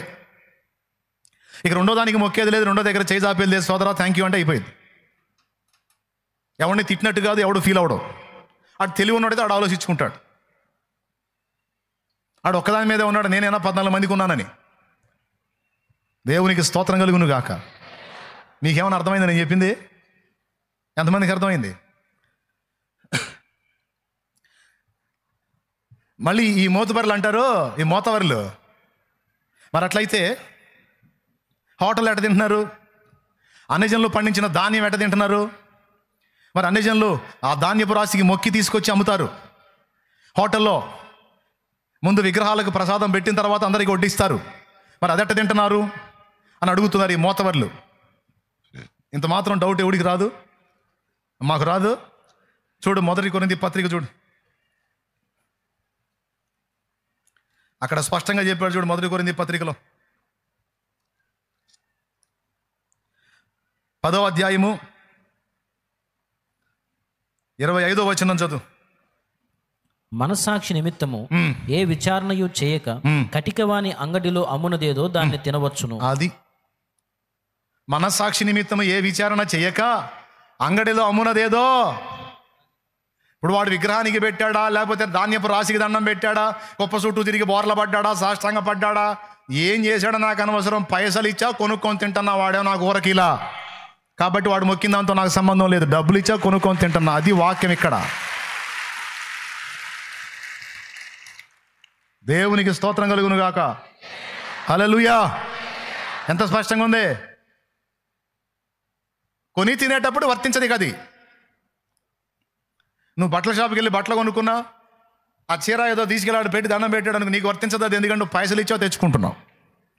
ధాన్యమైన అంతే, హోటల్లో ఫుడ్ అయినా అంతే, ఎక్కడైనా అంతే, పైసలు ఇచ్చావు తింటున్నావు.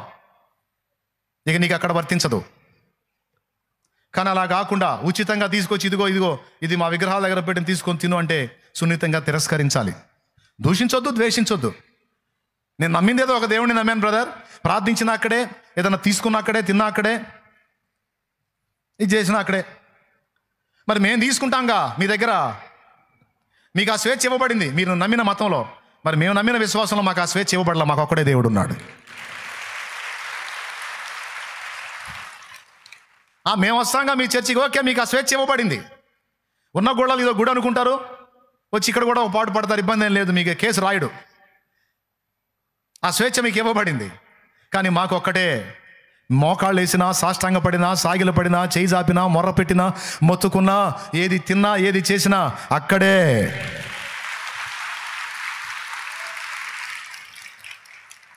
రెండో దగ్గర లేదు. మరి మేము తింటున్నాంగా, తినవద్దు మానుకో. మేము వస్తున్నాంగా, రావద్దు మానుకో. ఎవడు ఏడిచాడు నేను రమ్మని? ఇప్పుడు నువ్వు బలవంత పెడుతున్నావు ఎందుకు తీసుకోవని. మేమేం బలవంత పెట్టలేదే. ఒకవేళ మేము మా వాళ్ళు ఎవరన్నా చర్చికి వచ్చేటప్పుడు వస్తావని పిలిస్తే ఇష్టమవుతారా? సర్దుకో. నువ్వు రాకుండా దీవులు వేసుకొని ఏడిచావా, ముసుకేసుకుని ఉన్న మూల కూర్చున్నావా? నువ్వు రాలేదని. నువ్వు వచ్చే అంత, రాకపోతే అంత. ఎవడు ఏడిచాడు? మీరు పెడితే మేము తింటున్నా, తినవాకు మానుకో. మేము దిగులేసుకున్నాం, మేము పెట్టింది నువ్వు తింటలేదు అని. తీసుకోపోతే మానుకో బాబు. మేము ఏ బొమ్మల దగ్గర పెట్టేమో, మామూలుగా మార్కెట్ కొనకొచ్చి ఇస్తాం అంతవరకే. కానీ మీరు అక్కడ పెట్టి అర్పించి ఇస్తున్నారు కనుక దాన్ని తీసుకోవద్దని వాక్యంలో స్పష్టంగా ఉంది కనుక మేము దాన్ని ఫాలో అవుతాం. మా గ్రంథంలో దేవుడు మాకు అందించిన సత్యాన్ని మేము అనుసరించి బ్రతుకుతాం. ఇది మీకు నచ్చక మీరు మమ్మల్ని తిట్టినా, కొట్టినా, దూషించినా, చంపినా, అవసరమైతే హతసాక్షులు అవడానికి ఇష్టపడతాం. అయ్యారు చరిత్రలో ఎంతోమంది తమ విశ్వాస విషయమే హతసాక్షులు అయ్యారు క్రైస్తవులో. అంతేగాని మోమాటానికి అన్యజనులతో రాజీ పడలేదు. ఈరోజు రాజీ క్రైస్తవ్యాన్ని నేర్పుతున్నారు మనోళ్ళు. వాళ్ళని ఫాలో అవుతున్న వాళ్ళంతా గుంటకు పోయేవాళ్లే, మొత్తం గుంట బ్యాచే. మీకెందుకు చెప్తున్నానంటే మీకు కూడా ఆ స్వేచ్ఛ ఉంది. మీరు కూడా సెల్ ఫోన్లో అందరి ఉపదేశాలు వింటూ ఉన్నారు కనుక మీరు గుంటకు పోకుండా చెప్తున్నాను నేను, ఏ గుంటలో పడకుండా. సత్య విషయమైన అనుభవ జ్ఞానము మనం కలిగి ఉండాలి. అది ఇక్కడ ప్రాముఖ్యమైన అంశం ఈరోజు. దానికి మనం సిద్ధపడాలి, అనేకుల్ని సిద్ధపరచాలి. సంవత్సరాలు గడిచిపోతున్న వాక్యంలో లోతులు తెలియనటువంటి అధోగతిలో ఉండకూడదు. వాక్యం చదవాలి. సందేహాలు వస్తే అవసరమైతే అన్నోళ్ళని అడిగి తెలుసుకోవాలి. నన్ను అడిగినా నేను కూడా చెప్తాను. నేను మీకు అందలేదనుకో, అన్నయ్యోళ్ళని అడిగిన అన్నయ్యోళ్ళు చెప్తారు. కానీ అరాకొరా భక్తిలో మాత్రం ఉండదు. అది దేవుని చిత్తం కాదు. నేను మారు మనసు పొందాను, బాప్తీసం పొందాను. ఎప్పుడు పొందావు? ఓహో, ఇప్పుడేడా బాప్తీసం పొంది దగ్గరగా 14 ఏళ్ళు అయింది.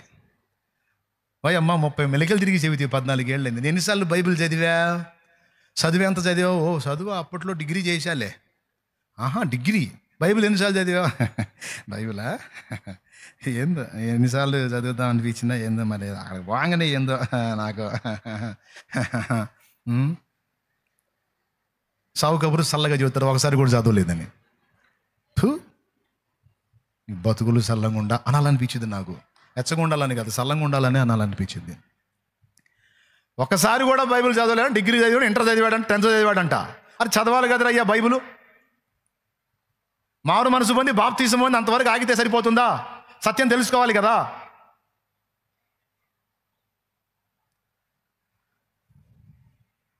బైబిల్ చదవాలి, అనేక సార్లు గ్రంథం చదవాలి.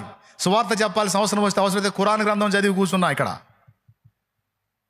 హైందవ సాహిత్యం చదివి కూర్చున్నాం.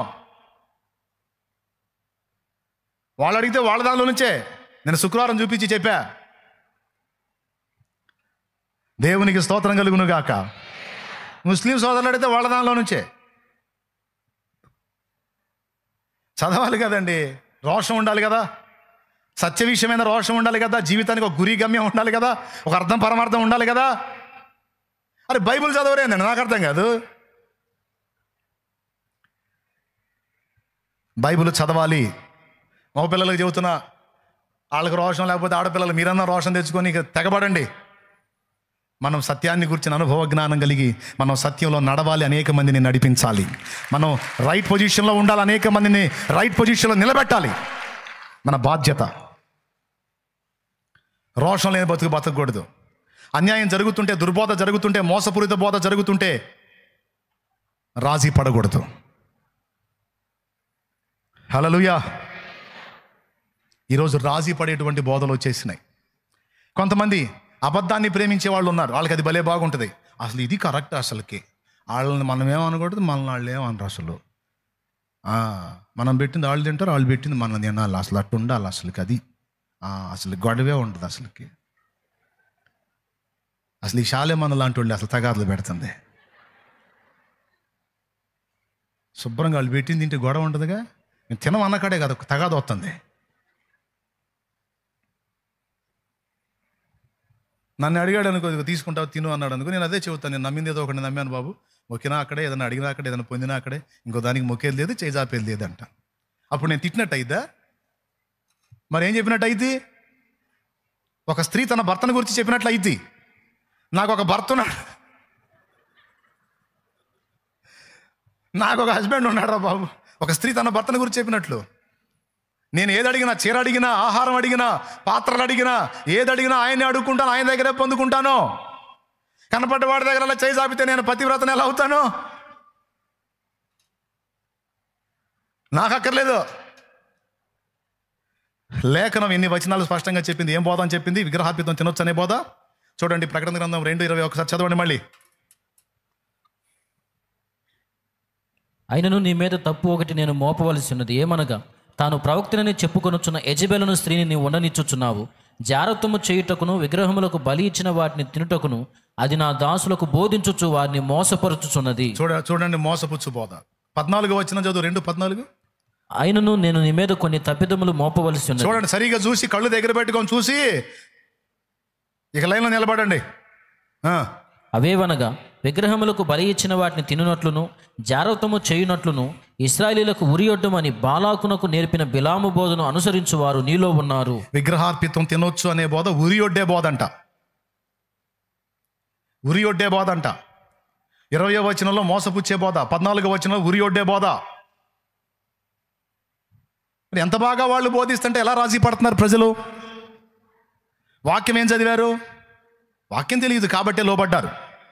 అదే వాక్యం చదివిన వాళ్ళైతే అరే ఇతను ఎలా బోధిస్తున్నాడు, వాక్యం అలా ఉంది కదా అని పసిగడతారు, జాగ్రత్త పడతారు. అందుకే ఈరోజు అన్ని రెఫరెన్స్లు అన్ని చూపించి స్పష్టంగా మీతో మాట్లాడాను. ఇప్పుడు దేనికోసం సిద్ధపడాలని చెప్తున్నాను? సత్య విషయమై రోషంతో సిద్ధపడాలా, లేకపోతే మనకెందుకులే అవన్నీ, బైబుల్ తీసుకున్నామా, సంకలో పెట్టుకున్నామా, పోయామా, వచ్చామా, ఎవడు ఏదన్నా బోధించుకొని ఏ గుంపేటన్నా బడి పోని, మనకు అనవసరం. ఇది చచ్చు క్రైస్తవ్యం. ఏం క్రైస్తవ్యం? సత్యవాక్యము సంతలో దులిపి బోధకులు దొరల భత్యములపై భ్రాంతులు నిలిపి. ఇప్పుడు మార్చి పాడాలా? బోధకులు మనుషుల దయను పొందగోరి ఇప్పుడు పాడతా. సత్యవాక్యము సంతలో దులిపి బోధకులు జనుల దయలను పొందను గోరి. సత్యవాక్యము సంతలో దులిపి బోధకులు జనుల దయను పొందగను గోరి. చిత్రమగు అనుకూల బోధలు చేసి ప్రజలను మోసగించే, చిత్రమగు అనుకూల బోధలు చేసి ప్రజలను మోసగించే సూత్రధారుల చేరరాదయ్యా. నీవెంత కాలం వారి చెంత నుందువోరయ్యా. సూత్రధారుల చేరరాదయ్యా. నీవెంత కాలం వారి చెంత నుందువోరయ్యా. క్రైస్తవుండా కదలి రావయ్యా. కలుషాత్ములకుని సిలువ శక్తిని చాటవేమయ్యా. దేవునికి మహిమ. సత్య విషయమైన రోషం ఉండాలి. సత్యమునకు భిన్నమైన బోధ వినబడ్డప్పుడు దాన్ని ప్రశ్నించాలి, ప్రతిఘటించాలి, ఎదిరించాలి. రాజీ పడదామా, ప్రతిఘటిద్దామా? వాళ్ళని దూషించొద్దు, ద్వేషించొద్దు, అలాగని రాజీ కూడా పడద్దు. వాళ్ళు రాజీ పడుతున్నారా? యేసుప్రభుని భయంకరంగా తిడుతున్నారు, మరియమ్మను భయంకరంగా తిడుతున్నారు, క్రైస్తవుల్ని, సేవకుల్ని, సేవకుల భార్యలతో సహా భయంకరంగా తిడుతున్నారు. ఎంత మూర్ఖంగా ఉన్నారంటే అంత మూర్ఖంగా ఉన్నారు. మరి వీళ్ళందరినీ ఎలాగా మీరు ఆమోదిస్తారండి? కాబట్టి ఎన్ని ప్రతిఘటనలు ఎదురైనా, అవసరమైతే హతసాక్షి మరణమే ఎదురైనా, ఇంత మాత్రం రాజీ పడటం ఆనాటి క్రైస్తవులకు తెలియకనా? తమ విశ్వాసం కోసం రంపాలతో కోయబడ్డారు, రాళ్లతో కొట్టబడ్డారు, అగ్ని చేత కాల్చబడ్డారు. ఇంత మాత్రం రాజీ పడటం చేతగాకనా, తెలియకనా, తెలివి లేకనా? ఈరోజు ఈ భ్రష్టబోధకులు లేచి ఇలాంటి విషయాలన్నింటినీ కూడా తెర మీదకి తీసుకొచ్చి అందరికీ తప్పుడు మాదిరిస్తున్నారు. వీళ్ళని అనుసరించే వాళ్ళంతా భ్రష్టులు అవటం ఖాయం, భ్రష్టు పట్టడం ఖాయం, నాశనం అవటం ఖాయం, నరకాగ్నికి వెళ్ళడం ఖాయం. దయచేసి ఇటు బోధలను విశ్వసించక తిప్పికొట్టమని, ఎదిరించమని, ప్రశ్నించమని మీ అందరికీ ప్రేమతో చెప్తున్నాను. మనమందరం అలాంటి వాళ్ళమై ఉండాలనేది దేవుని చిత్తమని మీకు బైబిల్లో చూపించాను.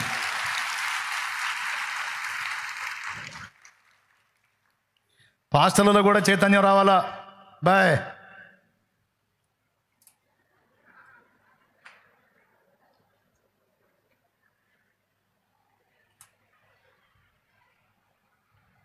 చాలామంది ఉన్నాళ్లే. ఎవరు? చాలామంది ఉన్నాళ్లే. మనకెందుకు? నేను చూపించిన సిగ్నల్ ఏందో అర్థమైంది. వాళ్ళకి, మీకు కూడా. దేవునికి స్తోత్రం. హల్లెలూయా. అర్థమైందా? ఏంది బేబీలు? వాక్యం చదవాలి, రోషం పుట్టాలి. దేవుని సత్యము సమాధి చేయబడుతుంటే, దేవుని సత్యాన్ని అణగదొక్కి అబద్ధ బోధలు పెచ్చు మేరతంటే గుండె మండాలి. కొంతమంది పోయి ఆళ్ళ దయను కోరి ఆళ్ళతో సహవాసం చేస్తుంటారు. వీళ్ళు సంఘానికి ఏం మాదిరి ఇస్తున్నారు? అదేమంటే మేము అందరినీ కలుపుకుంటాం, మాకు ప్రేమ ఎక్కువ. సంఘం భ్రష్టు పట్టిపోయింది. అది ఎట్లా అది ఎట్లా కరెక్ట్ అవుతుందండి? వాళ్ళ దయ ఎవడికి కావాలండి? పౌలు ఏమన్నాడండి? ఈ సున్నతి సంబంధులకి, వదరబోతులకు లోబడుటకు ఒక్క గడియ కూడా మేము ఒప్పుకోలేదన్నారు. ఒక్క గడియ కూడా ఒప్పుకోలేదు. పౌలు నీ పొజిషన్లో ఉంటే ఇంత దారుణమైన అబద్ధ బోధలు చేసే వాళ్ళతో పోయి కలుసుకుంటాడా? పౌలు నీ స్థానంలో ఉంటే ఇంత దారుణమైన ఘోరమైన సంఘాన్ని నాశనం చేసి భ్రష్టు పట్టించేటువంటి బోధకులతో పోయి కలుసుకుంటాడా? ప్రతి సంఘంలో కొన్ని పొరపాటు బోధలు ఉంటాయండి, కానీ కొన్ని ప్రమాదం తక్కువగా ఉన్న బోధలు ఉంటాయి, కొన్ని ఎక్కువ ప్రమాదం కలిగిన బోధలు ఉంటాయి, ఏకదం నరకానికి ఇడ్చికెళ్లే బోధలు ఉంటాయి. అలాంటి వ్యక్తుల విషయంలో ప్రతి సేవకుడు కూడా బుద్ధి కలిగి, మెళకువ కలిగి, పౌలు వంటి రోషం కలిగి ఉండాలి. సత్య విషయమైన రోషం లేకపోతే ఎట్లండి? పాస్టర్ అయినా, విశ్వాస అయినా, నేను చెబుతున్నా, షాలేం రాజు నన్ను వెంబడించేవాళ్ళు చచ్చుదద్దములై ఉండడానికి లేదో. నా ఒక్కడి స్వరమే కాదు, నా బిడ్డల గళాలన్నీ లేవాలి యేసు నామములో. నా బిడ్డల గొంతుకలన్నీ లేవాలి యేసు నామములో. నా బిడ్డలు ఆర్డినరీగా ఉండేవాళ్ళై ఉండకూడదు. నా బిడ్డలు వాక్యాన్ని ధ్యానించే వాళ్ళై, సత్యం పక్షంగా ధ్వజమెత్తే వాళ్ళై ఉండాలి. ఆత్మలు నశించిపోతుంటే చూస్తా ఊరుకోకూడదు. అంతేకాదు సత్య దూరమైనటువంటి సత్యభ్రష్టమైనటువంటి బోధలకు జరుగుతుంటే తల వంచి ఊరుకోకూడదు, లోబడకూడదు. రేపు అడుగుతాడు లెక్క. నీ చెవులకి అంత దారుణమైన బోధలు వినపడితే ఏం చేసావు నువ్వు అంటే, ప్రభువా నేను ఆదివారం చర్చికి పోయి అని చెబుతావా? నోట్లు వేలేసుకొని కూర్చుని తండ్రి స్తోత్రం అంటావా? అంటాడు. ఒకప్పుడు సత్యం తెలియక అజ్ఞానంలో బతికాం, సత్యం తెలుసుకొని సత్యంలోకి వచ్చాం, ప్రభువులోకి వచ్చినాక సంఘంలో రకరకాల బోధలు ఉన్నాయని అర్థమైంది. వాటిని ఎదిరించాలి, సత్యం కొరకు రోషంగా ఉండాలి, ప్రభువు కొరకు భారం కలిగి ఉండాలి.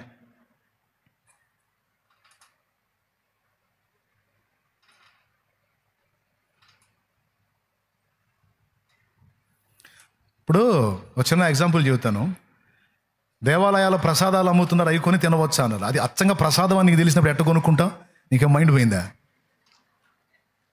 ఇప్పుడు హోటల్లోకి పోయినప్పుడు నీకు హోటల్లో అన్నం పెడతాడు, ఆ అన్నం తీసుకెళ్ళి అర్పించి పెడతాడా? అప్పుడు ప్లేట్కి తీసుకెళ్ళి వడ్డించి పెట్టాలి, అక్కడ తీసుకెళ్ళి అర్పించి పెట్టాలా? అంగడిలో అమ్మునదేదో అది కొని తినవచ్చును అన్నాడు. వాళ్ళు మా ధాన్యం తింటున్నారు కదా, మా హోటల్లో ఫుడ్ తింటున్నారు కంటే దానికి వర్తింపు లేదు. ఇది అచ్చంగా అక్కడ వాళ్ళు పెట్టి అర్పించి తీసుకొచ్చి దాన్నే ప్యాక్ చేసి అమ్ముతున్నప్పుడు దాన్ని ఎలా తీసుకుంటావు? నీకు తెలిసి నువ్వు తీసుకోకూడదు కదా, తెలిసి తీసుకోకూడదు కదా. దానికి దీనికి తేడా ఉంది కొంచెం. అంటే నేను ఇట్లా ఘాటుగా అన్నానని ఏమనుకోవద్దు. కామెంట్ పెట్టిన వాళ్ళు నన్ను ప్రేమించే పాపం అడుగుంటారు, అందుకే స్పష్టంగా చెప్పాను. అది వేరు ఇది వేరు. అది స్పష్టంగా ప్రసాదం అని తెలిసి అమ్మి అక్కడ పెట్టి, ఇంకా చెప్పాలంటే ఆ ప్యాకుల మీద బొమ్మలు కూడా వేసి మరి ఇస్తారు. అవి కొనుక్కొని తింటానంటే అది వాక్యానుసారం కాదు, అది తెలిసి తీసుకున్నట్టు అన్నమాట. నువ్వు అదే కొనుక్కొని తినకపోతే అట్లాంటి పదార్థాలు ఇంకా చాలా ఉంటాయి, చేసుకొని తిను పందానికి కాకపోతే.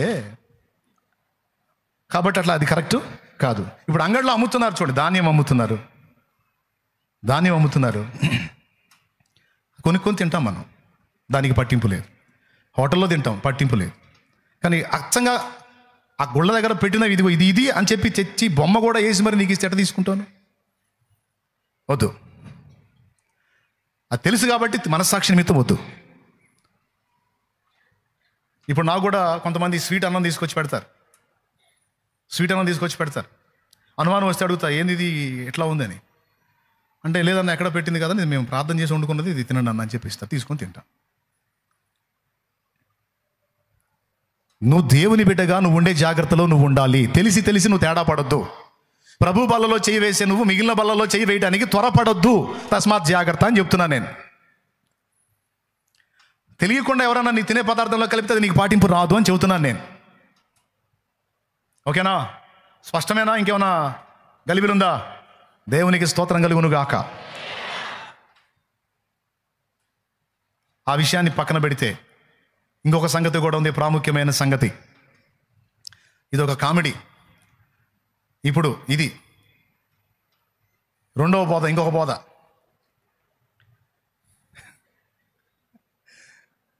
నువ్వు కూసుంటే టైం పోతుందని నిలబడ్డావు, నిలబడి కూడా నువ్వు అంతే చెబుతున్నావు కదరా. నువ్వు ఎప్పుడు పెందరాడు వదిలిపెట్టింది మమ్మల్ని అనుకోవద్దు. సరే, ఇంకొక బాధ ఏదో ఉందో మరి ఈసారి చెబుతుంది. చెప్పాల్సింది ఇప్పుడే. ఎంతమంది చెప్పమంటారు? చేయలేదు. టైం తీసుకుంటే నన్ను అడిగితే మర్యాద కాదు. దేవునికి స్తోత్రం. ఇదేంటంటే ఇది అందరూ చేస్తున్నారు. రాకడ విషయమైనటువంటి బోధ.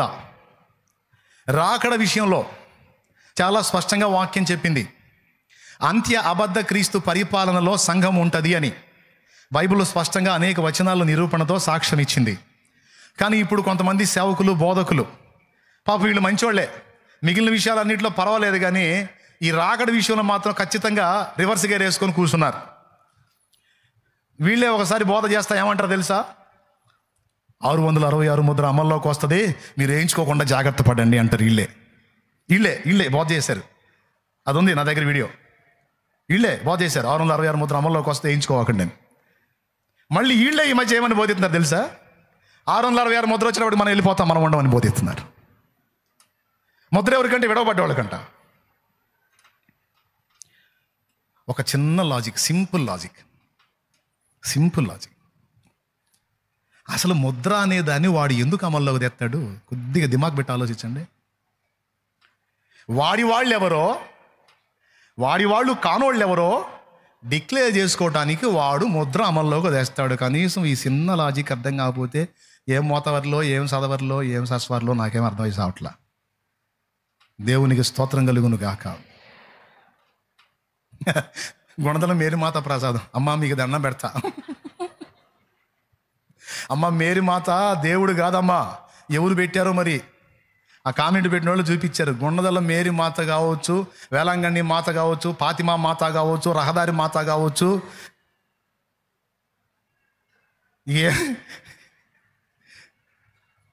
అక్కడ నకరకల్లు దగ్గర ఫాతిమా మాత వారు ఉంది. ఫాతిమా కోన్ హే? బైబిల్లో ఫాతిమా నామే లేదే అసలు. ఇప్పుడు మా ఎడ్లపాటి దగ్గర రహదారి మాత ఉంది, కావాలంటే ఆడ బోర్డు ఉంటుంది చూసుకోండి. ఏమండి, అమ్మ మరియమ్మ దేవత కాదమ్మ, మీకు దండం పెడతా. ఈ లైవ్లో ఉన్నోళ్ళు కూడా దండం. అదొక తేడా పోదే తల్లి. మనకు దేవుడు ఒక్కడేనమ్మా, ప్రభు అయిన యేసుక్రీస్తు. మేరీ మాత నామంలో రక్షణ లేదమ్మా, యేసు నామంలోనే రక్షణ. అమ్మ మేరీ యేసుకు జన్మనిచ్చి ధన్యురాలైన తల్లి, అంతేగాని పూజార్హురాలు కాదమ్మా. అరే అవును, పూజించడమే తప్పు అయితే అక్కడ ప్రసాదం తినొచ్చండి. ఏం చెప్పాలి? మన వాళ్ళు ఎంత అమాయకులు ఉన్నారు కొంతమంది. బిడ్డలారా, మీరు నా బిడ్డలైనందున మిమ్మల్ని ఏం తిట్టలేకపోతున్నాను. ప్రేమతో చెప్తున్నాను, మళ్ళీ చెబుతున్నాను. అమ్మా, ఆర్సీఎంలో కూడా మంచి భక్తులు ఉన్నారు కాదని నేను అనట్లేదు, కానీ మంచి ఆత్మీయులు ఉన్నారు కాదని నేను అనట్లేదు, కానీ కొన్ని విషయాలు సరిచేయబడవలసిన అంశాలు ఆర్సీఎంలో ఉన్నాయమ్మా. అందులో ఒకటి మరియ దేవత్వం. వాళ్ళు అంటారు, దేవుడు యేసు ప్రభు అయితే కూర్చోరా నాయన, కూర్చోరా, నువ్వే కనపడుతున్నావు అని కూర్చోబెట్టండి, లేవకుండా కూర్చోబెట్టండి. ఇప్పుడు యేసుకు జన్మనిచ్చినటువంటి మరియ, యేసుకే జన్మనిచ్చింది కనుక ఆయన దేవుడైతే దేవుడికి జన్మనిచ్చిన దేవమాత ఎందుకు కాదు? కాబట్టి ఆమె కూడా పూజార్హురాలంటే. నేనంటాను, యేసుకు జన్మనిచ్చిన మరియ దేవత అయితే మరియకు జన్మనిచ్చిన వాళ్ళమ్మ కూడా దేవతేగా, వాళ్ళమ్మ కూడా దేవతేగా. వాళ్ళమ్మ చివరికి హవ్వమ్మ.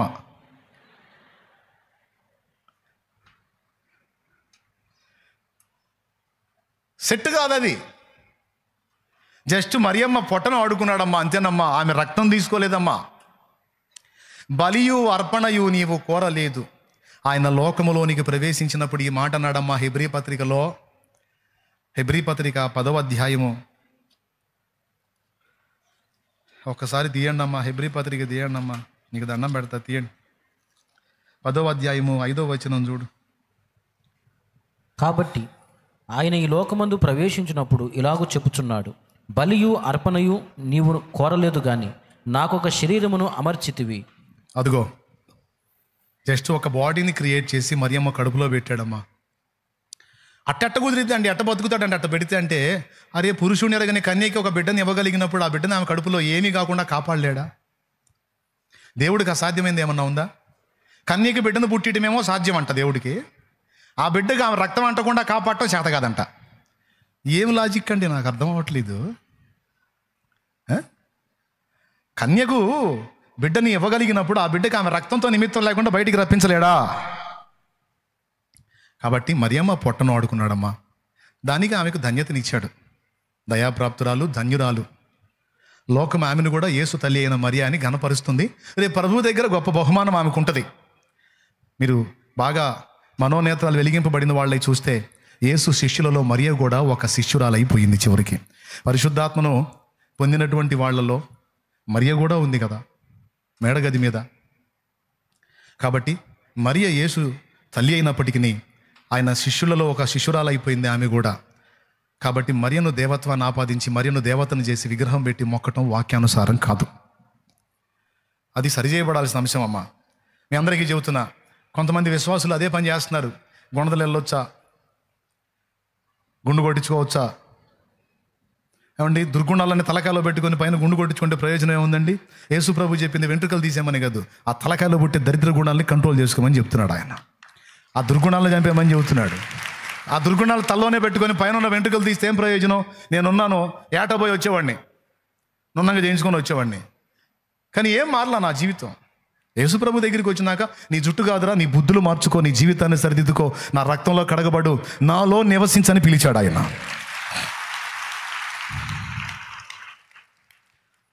గుణాలు మార్చుకొని గుండెందుకమ్మా? సింపుల్గా చెప్పాలంటే వేస్ట్ కదా. కాబట్టి నేను అక్కడ తీసుకొచ్చాను, ఇక్కడ తీసుకొచ్చాను, మళ్ళీ నా దగ్గరికి తీసుకొస్తారు 3 కత్తెరలు అని. 3 కత్తెరలు వేసేది ఎవరమ్మా? బార్బర్ అమ్మ. నా దగ్గరికి వచ్చి 3 కత్తెరలు 3 కత్తెరలు లేదు, 30 కత్తెరలు లేదు. అంటే పుట్టినప్పుడు వెంట్రుకలు అలా ఉంటాయి కదా, వాటిని తీసేస్తే ఫ్రెష్గా మంచి వెంట్రుకలు వస్తాయంటే ప్రార్థన చేస్తాను, పోయి చేపించు. బార్బర్ షాపు తీసుకెళ్ళి గుండు చేపించు. నేను యేసుప్రభువుని నమ్ముకోక మునుపు పవన్కి పిలకేశాం అక్కడ తిరుపతిలో తీయాలని. ప్రభు నన్ను దర్శించిన తర్వాత ఇంకా నేను తిరుపతి పోలేదు, ఆడికి పోలేదు. నేను కూడా గడ్డం పెంచుకున్నాను, శుభ్రంగా మంగళ షాపు పోయి, బార్బర్ షాపు పోయి కటింగ్ చేయించుకున్నాను, షేవింగ్ చేయించుకున్నాను. వాడికి పిలక కట్టు మొత్తం తీసి అవతల పడేసాం. 25 మొక్కులు ఒక్కడు కూడా తీర్చలా. 25 పైనే ఉంటాయి మేము మొక్కిన మొక్కులు, ఒక్కడు కూడా తీర్చలా. యేసు నామంలో దేవునికి స్తోత్రం. అది నమ్మితే అట్లా, పడితే పట్టు, అది అంతేగాని అటు ఇటు కాకుండా ఉండకూడదు. తీర్చలా. తడవకొకళ్ళు వచ్చి మీరు అన్ని మొక్కులు మొక్కి తీర్చకపోతే మామూలుగా ఉంటుంది అనుకుంటున్నారు ఏంది, ఇప్పటికే చాలా ఈటిపోయారు, ఇంకా దారుణం అయిపోయింది, మీకు అట్ట ఇద్ది ఎట్ట ఇద్ది మట్టి అయిపోతారని చెప్పి అన్నారు. మేము అట్టవలా ఇట్టవలా మట్టి అవలా సూపర్గా మమ్మల్ని అన్నోళ్ళు అట్టనైపోయారు పాపం. నేను మాత్రం దేవుని కృపను బట్టి దేవుని సేవలో అద్భుతంగా వర్ధిల్లుతా, ఆయన కృపలో ఆయన నడిపిస్తూ ఉన్నాడు. కాబట్టి ఈ విషయాలన్నీ దృష్టిలో పెట్టుకోండి, చాలా తేటగా స్పష్టంగా మాట్లాడుతూ ఉన్నాను.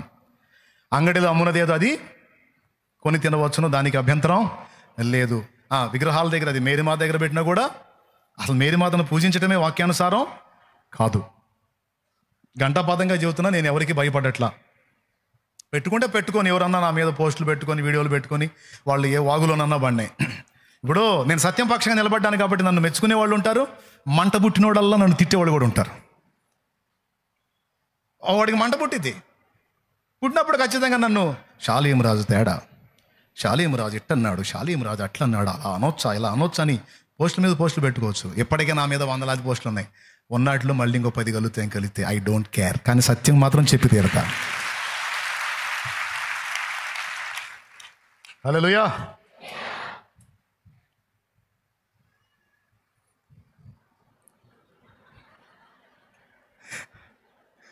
రాకడ విషయంలో ఇప్పుడు అటు నుంచి ఇటు వచ్చాం కదా, ఆ రాకడ విషయంలో 666 ముద్ర అమల్లోకి వచ్చింది, మీరు వేయించుకోవాకండి అని వాళ్ళే బోధించారు. వాళ్ళు ఇప్పుడేం బోధిస్తున్నారు? ఆ ముద్ర వచ్చినప్పటికి మనం వెళ్ళిపోతాం. నేను చెబుతున్నా, ఏం వెళ్ళాం, ఖచ్చితంగా ఉంటాం. అంత్య అబద్ధ క్రీస్తు సంఘమును శ్రమ పెట్టేటువంటి ఘట్టంలో ఖచ్చితంగా సంఘము భూమి మీదనే ఉంటుంది. ఈ పాయింట్కి టోటల్ సార్వత్రిక సంఘం అంతా నన్ను ఎదిరించినా నేను మాత్రం ఇదే బేస్ మీద నిలబడతా. సంఘముగా ఉన్న మనకి మహాశ్రమలు ఉండవు, వాటికంటే ముందే మనం వెళ్ళిపోతామని చెప్పే బోధ వాక్య సారాంశమైన బోధ కాదు. ఖచ్చితంగా మనం శ్రమలని ఫేస్ చేయాలి. అంత్యాబద్ధ క్రీస్తు పాలన మనం ఎదుర్కోవాలి. అప్పుడు భూమి మీద ఉన్న జనమంతా వాడికి లోబడతారు. ఆఖరికి ఇశ్రాయేలీలు కూడా వాడికి లోబడతారు. ఇశ్రాయేలీలు కూడా 7 ఏళ్ళు సంధి చేసి అతడు మమ్మల్ని ఏలవచ్చని సంతకం పెట్టిన తర్వాతనే అది స్టార్ట్ అయ్యిద్ది అంత్యబద్ధ క్రీస్తు పరిపాలన. అప్పుడు భూ ప్రజలందరితో పాటు ఇశ్రాయేలీలు కూడా వాడిని ఒప్పుకుంటారు. ఇశ్రాయేలీలు కూడా వాడిని ఒప్పుకున్న తర్వాత మరి ఇక వాడిని ఎదిరించే జనం ఎవరు? బైబిల్లో చెప్పాడు, ఎవరో పరిశుద్ధులు ఉన్నారట, వాళ్ళు మాత్రం నజరేయుడైన యేసే క్రీస్తు అంటారంట. చూడండి, అది కూడా చూపిస్తాను. ప్రకటన గ్రంథం 13వ అధ్యాయం 3వ వచనం చదువు, చకచక చదవాలి. దాని తలలో ఒకదానికి చావు దెబ్బ తగిలినట్టుండెను. అయితే ఆ చావు దెబ్బ మానిపోయిన కనుక భూజనులందరూ మృగము వెంట వెళ్ళుచు ఆశ్చర్యపరచు నుండిరి. భూజనుల్లో కొందరా అందరా? భూజనులందరూ మృగము వెంట వెళ్ళుచు ఆశ్చర్యపడుచుండిరి. మృగం అంటే అంత్యబద్ధ క్రీస్తు. వాడి దెబ్బకి, వాడు చేసిన సూచక్రియలకి భూజనులందరూ కూడా వాడి వెంటబడి వెళ్తారట. ఓకేనా? తర్వాత 7వ వచనం చదువు. మరియు పరిశుద్ధులతో యుద్ధము చేయను, వారిని జయింపును, దానికి అధికారం ఇవ్వబడెను. 10వ వచనం చదువు. ఎవడైనను చెరపట్టవలనని ఉన్న ఎడల వాడు చెరలోనికి పోవును, ఎవడైనను ఖడ్గము చేత చంపిన ఎడల వాడు ఖడ్గము చేత చంపబడవలెను. ఈ విషయంలో పరిశుద్ధుల ఓర్పును విశ్వాసమును కనబడును. ఈ పరిశుద్ధులు ఎవరు? పరిశుద్ధుల ఓర్పు విశ్వాసం కనపడటం ఏంటి? ఎవరి పరిశుద్ధులు? ఇది కూడా మీరు దృష్టిలో పెట్టుకోవాలి. వాళ్ళంటారు ఇశ్రాయేలీలని. ఇశ్రాయేలీలు అంత్యాబద్ధ క్రీస్తు పాలనకు ఒప్పుకొని సంతకం పెట్టినాకే వాడి పాలన స్టార్ట్ అయ్యిద్ది. దానియేలు గ్రంథము ఒకసారి తీసుకోండి, చదువుకున్న వాళ్ళు తీసుకోండి. ఈ ఒక్కరోజు ఏమనుకోవాకండి. ఈ ఒక్క మొక్క చెప్పి నేను ముగిస్తా. దానియేలు గ్రంథము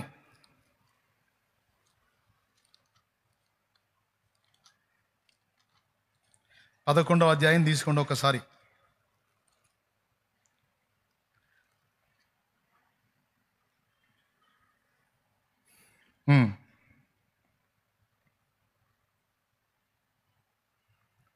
ముందు ఏం చదువుతారంటే 9వ అధ్యాయము దానియేలు గ్రంథము 9వ అధ్యాయము 26వ వచనం నుంచి చదువు. వచ్చునట్టి రాజు అన్న కాడ నుంచి చదువు. వచ్చునట్టి రాజు యొక్క ప్రజలు పవిత్ర పట్టణమును పరిశుద్ధ ఆలయమును నశింపజేయుదురు. వాని అంతము హఠాత్తుగా వచ్చును, మరియు యుద్ధ కాలాంతము వరకు నాశనము జరుగునని నిర్ణయింపబడెను. అతడు 1 వారము వరకు అనేకులకు నిబంధనను స్థిరపరచును, అర్ధవారమునకు బలిని నైవేద్యమును. అతడు 1 వారము వరకు అనేకులకు నిబంధనలను స్థిరపరచును, అర్ధవారమునకు బలిని నైవేద్యమును నిలిపివేయును. హేయమైనది నిలుచు వరకు నాశనము చేయువాడు వచ్చును, నాశనము చేయువానికి రావాలని నిర్ణయించిన నాశనం ముగించు వరకు ఇలాగూ జరుగును. 1 వారం వరకు అనేకులకు నిబంధనను స్థిరపరుస్తాడట. ఎవరు ఆ అనేకులు? 1 వారం వరకు నిబంధన స్థిరపరచడం ఏమిటి? భూ ప్రజలందరూ వాడికి లోబడతారు, కానీ ఇశ్రాయేలీయులు లోబడరు. లోబడినప్పుడు ఏం జరిగిద్దంటే, ఇశ్రాయేలీయుల్లోనే అబద్ధ ప్రవక్త ఒకటి లైన్లోకి వస్తాడు. వాడు ఒప్పిస్తాడు ఇశ్రాయేలీయుల్ని అంత్యబద్ధ క్రీస్తు పరిపాలనకు ఒప్పుకోమని. వాడు బలవంత పెడతాడు ఇశ్రాయేలీయుల్ని. భూ ప్రజలందరేమో ఎల్లకాలం అతడే ఏలాలని సంతకం పెట్టారు. మీరు ఒకవేళ అతని విషయంలో సందేహాలు ఉంటే 1 7 ఏళ్ళు అతని పరిపాలనకు ఒప్పుకోండి. 1 వారము అంటే 7 సంవత్సరములు. 1 7 ఏళ్ళు వాడి పరిపాలనకు ఒప్పుకోండి, నిబంధన చేయండి. 1 7 ఏళ్ళు అతడు ఏలొచ్చని. ఈ 7 ఏళ్లలో డిక్లేర్ అయితే ఏం లేదు, పర్ఫెక్ట్గా అతడే క్రీస్తు అని, మెస్సియా అని. ఒకవేళ మనకి ఏదైనా డౌట్ వచ్చిందనుకో, 7 ఏళ్ల తర్వాత మనం స్వతంత్రులం అవుదాం. కనీసం 1 7 ఏళ్ళు అతడు ఏలవచ్చంటానికి నిబంధనను స్థిరపరచండి అని వాడు ఇశ్రాయేలీలను ఒప్పిస్తాడు. ఇశ్రాయేలీలు ఆమోదిస్తారు. ఆమోదించిన తర్వాత వాడు ప్రపంచం మొత్తానికి రాజు అవుతాడు. స్తోత్రం. లేకపోతే ప్రపంచ రాజు ఎట్ట అవుతాడండి? ఇశ్రాయేల్ ఒక్క రాజ్యము కూడా వాడితో కలవకపోతే వాడు ప్రపంచ రాజు కాడు. ఇశ్రాయేలు వాళ్ళతో ఏకీభవించిన తర్వాతనే వాడు ప్రపంచం మొత్తానికి రాజు అవుతాడు. ఇప్పుడు వాడికి ఆనందం ఏంటంటే, రైట్, భూ ప్రజలందరూ కూడా నా పరిపాలన కిందికి వచ్చారు, ఇక అంతా నా వాళ్ళేనా, నజరేయుడగు యేసుకు చెందిన వాళ్ళు ఎవరైనా ఉన్నారా అనేది డిక్లేర్ కావాలంటే ఏం చేయాలి? ప్రతిమని పెడతాడు, ప్రతి ఏరియాలో పెడతాడు. ఆఖరికి చర్చిలు, దేవాలయాలు, మసీదులు అన్న భేదం లేదు, అన్నిట్లో పెడతాడు. ఇప్పుడు ఇంత పెద్ద మందిరం ఉందా, ఆక్యుపై చేస్తాడు, వాడే చేస్తాడు. నువ్వు ఫ్రీగా అంత ప్రపంచమంతా వాడే వెళ్తుంటే నువ్వు ఫ్రీగా హల్లెలూయా స్తుతి మహిమ అంటానికి లేదు. ఆపుని ఆరాధన, నేనే దేవుడు, ఇంకెవడు లేడు, నాకే మొక్కాలి, నాకే ఆరాధన చేయాలి, లేకపోతే తలలు లెగుస్తాయి అని వార్నింగ్ రిలీజ్ చేస్తాడు. యాజ్ ఇట్ ఈజ్గా ఇలాంటి సంభవమే దానియేలు గ్రంథంలో జరిగింది. తెలుసా మీకు? దర్యావేషు పాలనలో 30 దినములు పూజించిన, ఆరాధించిన, విజ్ఞాపన చేసిన, మనవి చేసిన నాకే చేయాలి, ఇంకెవరికి చేయకూడదు అనే శాసనం రిలీజ్ చేస్తాడు. ఆ శాసనాన్ని ఎవరైనా మీరితే వాళ్ళని ఎక్కడ వేయాలన్నాడు? సింహాల గుహలో వేయాలన్నాడు. ముగిస్తున్నాలే, సంతోషంగా స్తోత్రం చెప్పండి. చెప్పండి, గట్టి చెప్పండి. అమ్మో, మీరు చాలా తెలివిగా ఉన్నారండి. ఓయ్,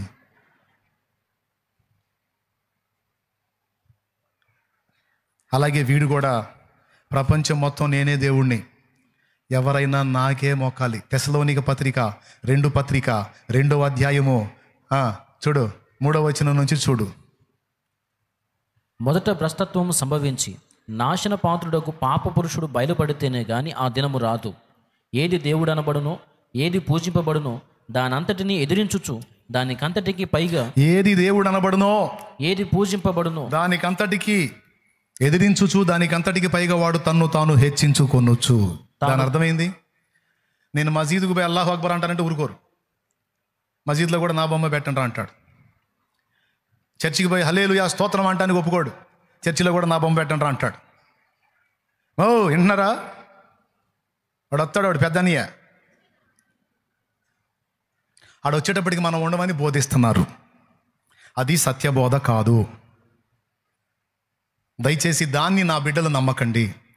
చెప్పేవాళ్ళు ఎంతటి వాళ్ళైనా, ఎంత మంచి వాళ్ళైనా, ఎంత ప్రార్థనా పరులైనా, ఎంత భక్తి పరులైనా, ఎంత ఆత్మీయులైనా, ప్లీజ్ ఈ ఒక్క విషయంలో మాత్రం దయచేసి నమ్మొద్దు. నేను చెప్తున్నా, అంత్య అబద్ధ క్రీస్తు పెట్టే శ్రమలు మనకు ఉంటాయి, మనం అందులో ఉంటాం. ఆ శ్రమల్లోనే మనం శుద్ధ సువర్ణం అవుతాం, రాకడలో ఎత్తబడతాం. కొడగట్టిగా మనం ఉండం, మనం ముందే వెళ్ళిపోతాం అనే బోధన దయచేసి ఎవరు విశ్వసించకండి. శ్రమలకు సిద్ధపడండి. సత్యాన్ని స్థాపించడానికి, అసత్యాన్ని ఎదిరించడానికి సిద్ధపడాలి. మారు మనసుకు సిద్ధపడాలి, రక్షణకు సిద్ధపడాలి, బాప్తిస్మానికి సిద్ధపడాలి, ప్రభు సేవకు సిద్ధపడాలి, సత్యం పక్షంగా నిలబడటానికి సిద్ధపడాలి. మనం నిలబడి అనేకులు నిలబెట్టడానికి సిద్ధపడాలి. రాకడకు కూడా సిద్ధపడాలి.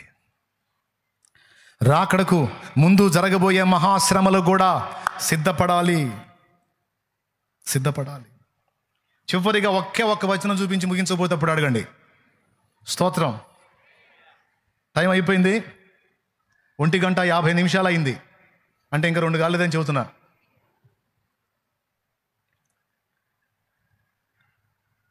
ప్రకటన గ్రంథము 7వ అధ్యాయము ఒక్కసారి తీయండి. నిజంగా ఈ ఒక్క వచనమే చూపించి నేను ముగిస్తా. పాపం కొత్తగా వచ్చిన వాళ్ళకి జుట్టు పీక్కున్నట్టు ఉంటుంది, అర్థం కాదు. 9వ వచనం. అటు తరువాత నేను చూడగా, ఇదిగో ప్రతి జనములో నుండి, ప్రతి వంశములో నుండి, ప్రజలలో నుండి, ఆయా భాషలు మాట్లాడు వారిలో నుండి వచ్చి ఎవడునూ లెక్కింపజాలని ఒక గొప్ప సమూహము కనబడెను.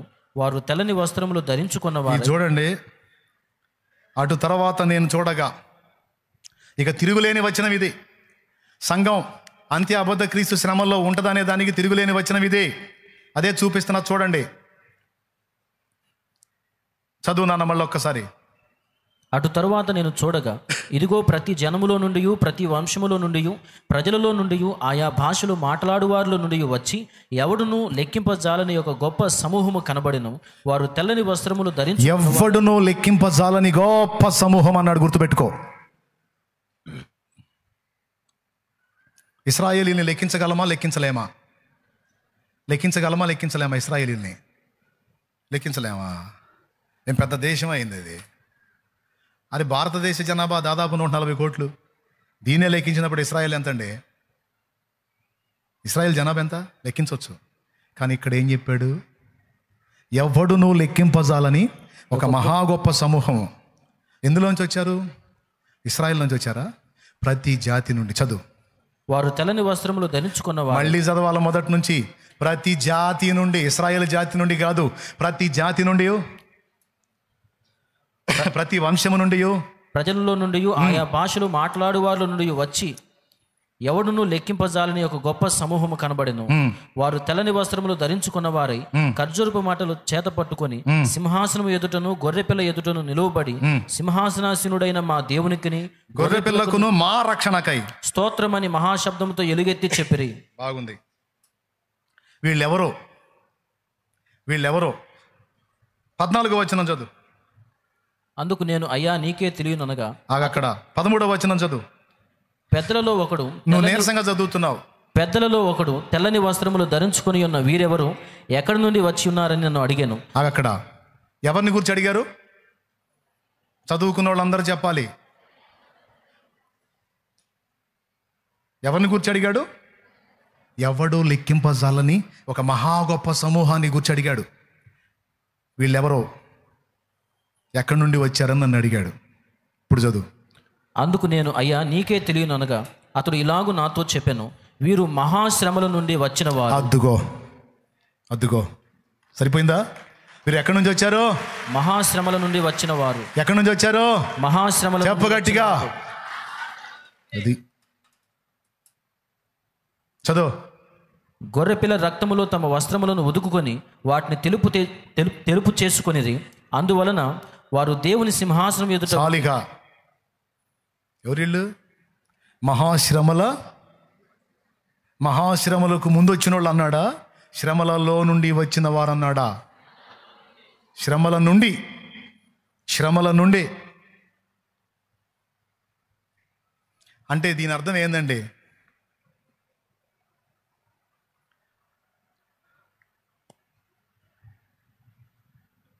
ఈ చెట్టు ఒకటి ఉంది. ఈ పువ్వు ఎందులో నుంచి వచ్చింది? చెట్టు నుండి. అంటే దీనికి దానికి లింక్ ఉందా లేదా? శ్రమలకు ముందు వచ్చారని ఉందా అక్కడ? శ్రమల నుండి వచ్చారని ఉందా? అందుకే నేను చెబుతున్నాను స్పష్టంగా, శ్రమల నడుమ, అంత్య అబద్ధ క్రీస్తు శ్రమల్లో మనం ఉంటాం. దేవుడు భూమి మీదకి పంపించి విడవబడ్డ వాళ్ళ మీదకి పంపించే ఉగ్రతలో మనం ఉంటాం. కానీ అంత్య అబద్ధ క్రీస్తుని మాత్రం మనం ఫేస్ చేస్తాం. సరిపోయిందా వచనం? ఇంకేమైనా డౌట్ ఉందా? వీళ్ళు ఎక్కడి నుంచి వచ్చారంట? ఎవడో లెక్కింపజాలని మహాసమూహం. మహాశ్రమల నుండి.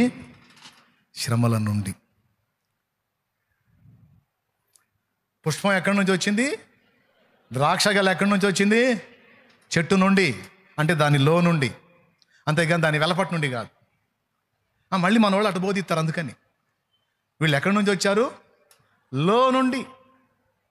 అంటే శ్రమలలో మనం ఉంటామనే వచనం స్పష్టంగా ఉంది. దీనికి భిన్నంగా ఎంత మోతవరి పాస్టర్ అయినా చెప్పినా దయచేసి వినొద్దు, మోసపోవద్దు. శ్రమలకు సిద్ధపడాలి, ఇది వాక్యం. Finishing touch.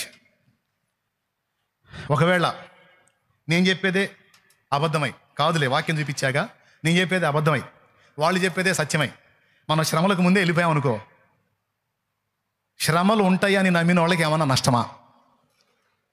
నీకు దండం పెడితే కానీ సౌండ్ రాదన్నమాట. మనకేమన్నా నష్టమా? కానీ శ్రమల్లో ఉండం అని నిద్రపోయిన వాళ్ళు, ఒకవేళ వాళ్ళ బోధ తప్పై నా బోధే సత్యమై శ్రమల్లో సంఘం ఉంటే సిద్ధపడని వాళ్ళ విశ్వాసం ఉంటుందా, ఊడిద్దా? ఎవరికి నష్టం? ఏ బోధ నష్టం? శ్రమలు ఉంటాయి సిద్ధపడండి అనే బోధ నష్టమా? ఉండవు నిద్రపండి అనేది నష్టమా? ఏది డేంజర్? శ్రమలకు సిద్ధపడండి అని శాలేమన్న చెప్తున్నాడు పరిశుద్ధాత్మ ప్రేరణలో. ఇక శ్రమలు ఉండవు, మనం ముందెళ్ళిపోతాం అన్నాడు. ఎంత మోదువరైనా సరే తీసి పక్కన పెట్టండి. సలాం సార్, ఈ విషయంలో నీకు ఒక నమస్కారం, నీ బోధ మేము వినమని చెప్పాను. నన్ను వెంబడించే వాళ్ళందరూ కూడా అంత్య అబద్ధ క్రీస్తు వాడిని ఎదుర్కోవడానికి సిద్ధం అవ్వాలి. విశ్వాసాన్ని కాపాడుకోవడానికి, కుతిక తప్పించడానికి ఇష్టపడినా సరే అప్పచెప్పి ఊరుకోవాలి తప్ప దాక్కోవటానికి లేదు. వాడు వచ్చావంతను కుతికలు తప్పితే మరి ఆయన ఏం చేస్తాడు? టెన్షన్ పడుతుంది నువ్వు చెబుతుంటే. ఏదో అద్భుతాలు జరుగుతాయి, ఆశ్చర్యాలు జరుగుతాయంటే ఏదో చర్చికి వచ్చాం దేవుడు నమ్ముకున్నా కానీ కుతికలు కోస్తాడు. సావు కబురు సలహా చెబుతున్నావు. టెన్షన్ పడద్దు, అందరికీ ఆ ఛాన్స్ రాదులే. హతసాక్షి మరణం పొందాలంటే దానికి ఒక కృప కావాలి. దడ పెంచుకోవాలి, నీకు రాదులే. ఒకవేళ వచ్చినా అదృష్టవంతురాలివే, అదృష్టవంతుడివే. అర్థమైందా? ఎందుకంటే శత్రువు చంపిన యేసు తిరిగి బతికించగలడు. ఒకవేళ చావుకి నిన్ను తీసుకెళ్ళినా అక్కడి నుంచి నిన్ను తప్పించగలడు, రక్షించగలడు. Don't worry. అటు చెప్పావు, బాగుంది. కాపాడుతాడుగా, అట్టయితే ఓకే. కాపాడకుండా అప్పు చెబుతాడు, లేనిపోయింది అయ్యా మెడకాయలు ఆడుకోపించుకోడు. ఏం కూరగాయల మెడకాయలు రా. దేవునికి మేము లేండి, ఒకసారి లేండి, నీకు అయిపోయింది లేండి.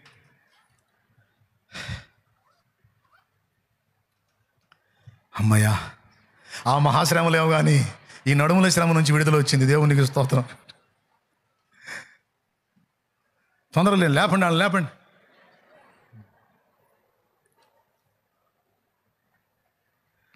సింహాల నోళ్ల నుండి రక్షించుటకు మన దేవుడు సమర్థుడు. అయితే మనమైతే సింహాల బోనుకు సిద్ధమవ్వాలి. అగ్నిగుండం నుంచి కాపాడుటకు మన దేవుడు సమర్థుడు.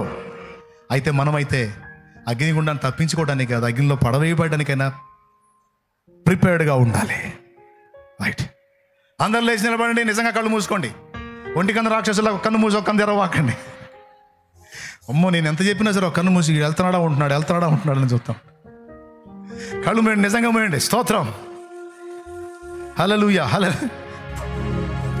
అందరూ తలలో వంచి కళ్ళు మూయాలి. దైవజనుడు ప్రార్థిస్తాడు. ప్రేమగల తండ్రి, పరిశుద్ధుడు అయిన ప్రభువా, నీకు స్తోత్రాలయ్యా. ఈ ఆరాధనలో నీ దాసుని వాడుకొని మీరే మాతో మాట్లాడిన విధానము కొరకై స్తోత్రాలయ్యా. ఎంతమంది నీ మాటలు విన్నారో వారందరూ కూడా యేసు నామములో నీ చిత్తాన్ని గ్రహించుదురుగాక ప్రభువ. రక్షణ లేని వారికి రక్షణ కలుగునుగాక ప్రభువ. అయ్యా, ఇది అందరూ కూడా మారు మనసు పొంది నీ రాకడ కొరకు ఎదురు చూచేవారిగా ఉండాలి తండ్రి. అలాగనే ప్రభువ, నీ రాకడ సంభవాలు మేము చూస్తూ ఉన్నాం. అనేక మంది సార్వత్రిక సంఘములో చేరి అయా దుర్బోధలు చేస్తూ సంఘాన్ని పాడు చేస్తున్న పరిస్థితి. ఈ సమయంలో మేమందరము సత్యము పక్షంగా నడుము కట్టడానికి సహాయం చేయండి. అందరూ కూడా ప్రభువా సత్యము పక్షంగా నోరు తెరవడానికి సహాయం చేయండి. అబద్ధ బోధలను ఎదిరించేదానికి మాకు శక్తిని, సామర్థ్యమును, పరిశుద్ధాత్మ అభిషేకమును మీరు అనుగ్రహించుదురుగాక ప్రభువా.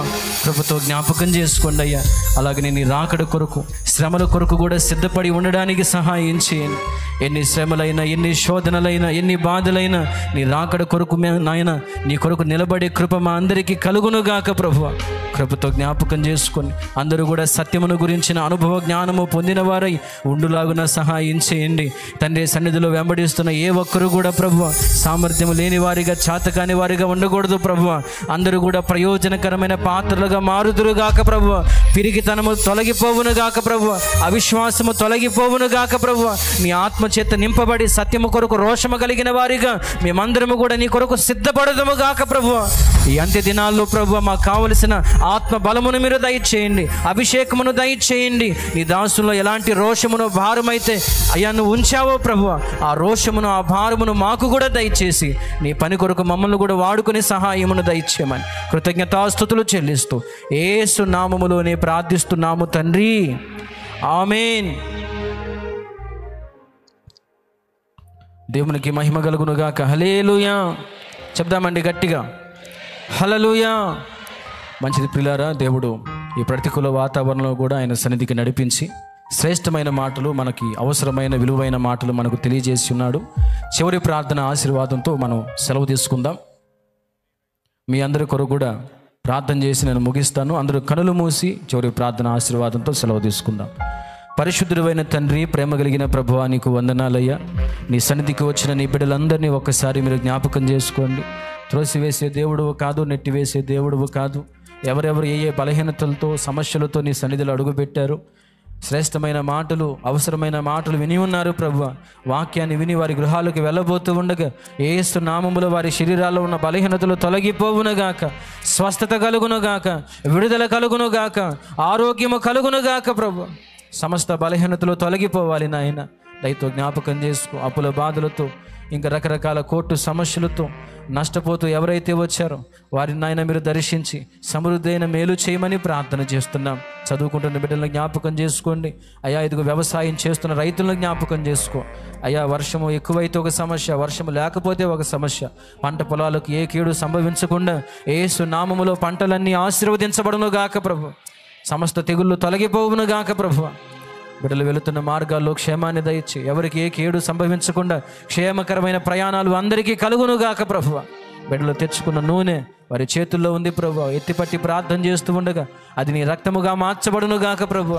వాక్యానుసారంగా బిడ్డలు వెళ్ళి రాసుకొని ప్రార్థిస్తూ ఉండగా అద్భుతాలు జరుగును గాక, ఆశ్చర్య కార్యాలు జరుగును గాక ప్రభు. కృపతో కనికరించి సహాయించి ఇంతవరకు నీ మాటలు అందించి నీ దాసుని కూడా దీవించు, మంచి ఆరోగ్యమును దయచి లైవ్ ద్వారా జూమ్ ద్వారా ఎక్కడెక్కడో ఉండి నీ మాటలు వింటున్న బిడ్డలను కూడా జ్ఞాపకం చేసుకో. వారు ఉన్న స్థలాల్లోనే యేసు నామములో నీ కొరకు సత్యము కొరకు నిలబడుదురుగాక, సత్యానికి సాక్షులుగా వారు మార్చబడుదురుగాక. కృపతో దీవించి సహాయం చేయమని యేసు నామములోనే ప్రార్థిస్తూ ఉన్నాము తండ్రి, ఆమేన్. పరలోకమందున్న మా తండ్రి, నీ నామం పరిశుద్ధపరచబడునుగాక, నీ రాజ్యం మాకొచ్చునుగాక, నీ చిత్తము పరలోకమందు నెరవేర్చబడుచున్నట్లు భూమి అందు నెరవేర్చబడుగాక. మాకు కావలసిన అనుదిన ఆహారం నేడు మాకు దయచేయండి. మా పట్ల అపరాధం చేసిన వారిని మేము క్షమించిన ప్రకారం నీవు మా అపరాధములు క్షమించండి. మమ్మల్ని శోధనలోనికి తెగ దుష్టి నుంచి కాపాడి కీడు నుంచి తప్పించండి. ఎందుచేతనగా రాజ్యము, బలము, మహిమ, శక్తి సర్వము నిరంతరము నీవైనావు తండ్రి, ఆమేన్. మన తండ్రి అయిన దేవుని ప్రేమ, కుమారుడైన యేసు క్రీస్తు వారి కృప, పరిశుద్ధాత్మ దేవుని అన్యోన్య సన్నిధి, సహవాస సమాధానాలు సమకూడిన మనకు సకల పరిశుద్ధులకు సదాకాలము తోడయుండి సత్యము కొరకు మనలందరినీ ప్రతిష్ఠించి ఆయన మార్గములో ముందుకు నడిపించును గాక, ఆమేన్. ప్రభు యేసు రక్తమునకే జయం, ప్రభు యేసు రక్తమునకే జయం, ప్రభు యేసు నామమునకు సంపూర్ణ విజయం కలుగును గాక, ఆమేన్. అందరూ రెండు చేతులు పైకెత్తి చెప్దాం, హల్లెలూయా, హల్లెలూయా, హల్లెలూయా, హల్లెలూయా, హల్లెలూయా, హల్లెలూయా. ప్రభు స్తోత్రాలు. మీ అందరికీ మరొకసారి హృదయపూర్వకమైన వందనాలు తెలియజేస్తాం.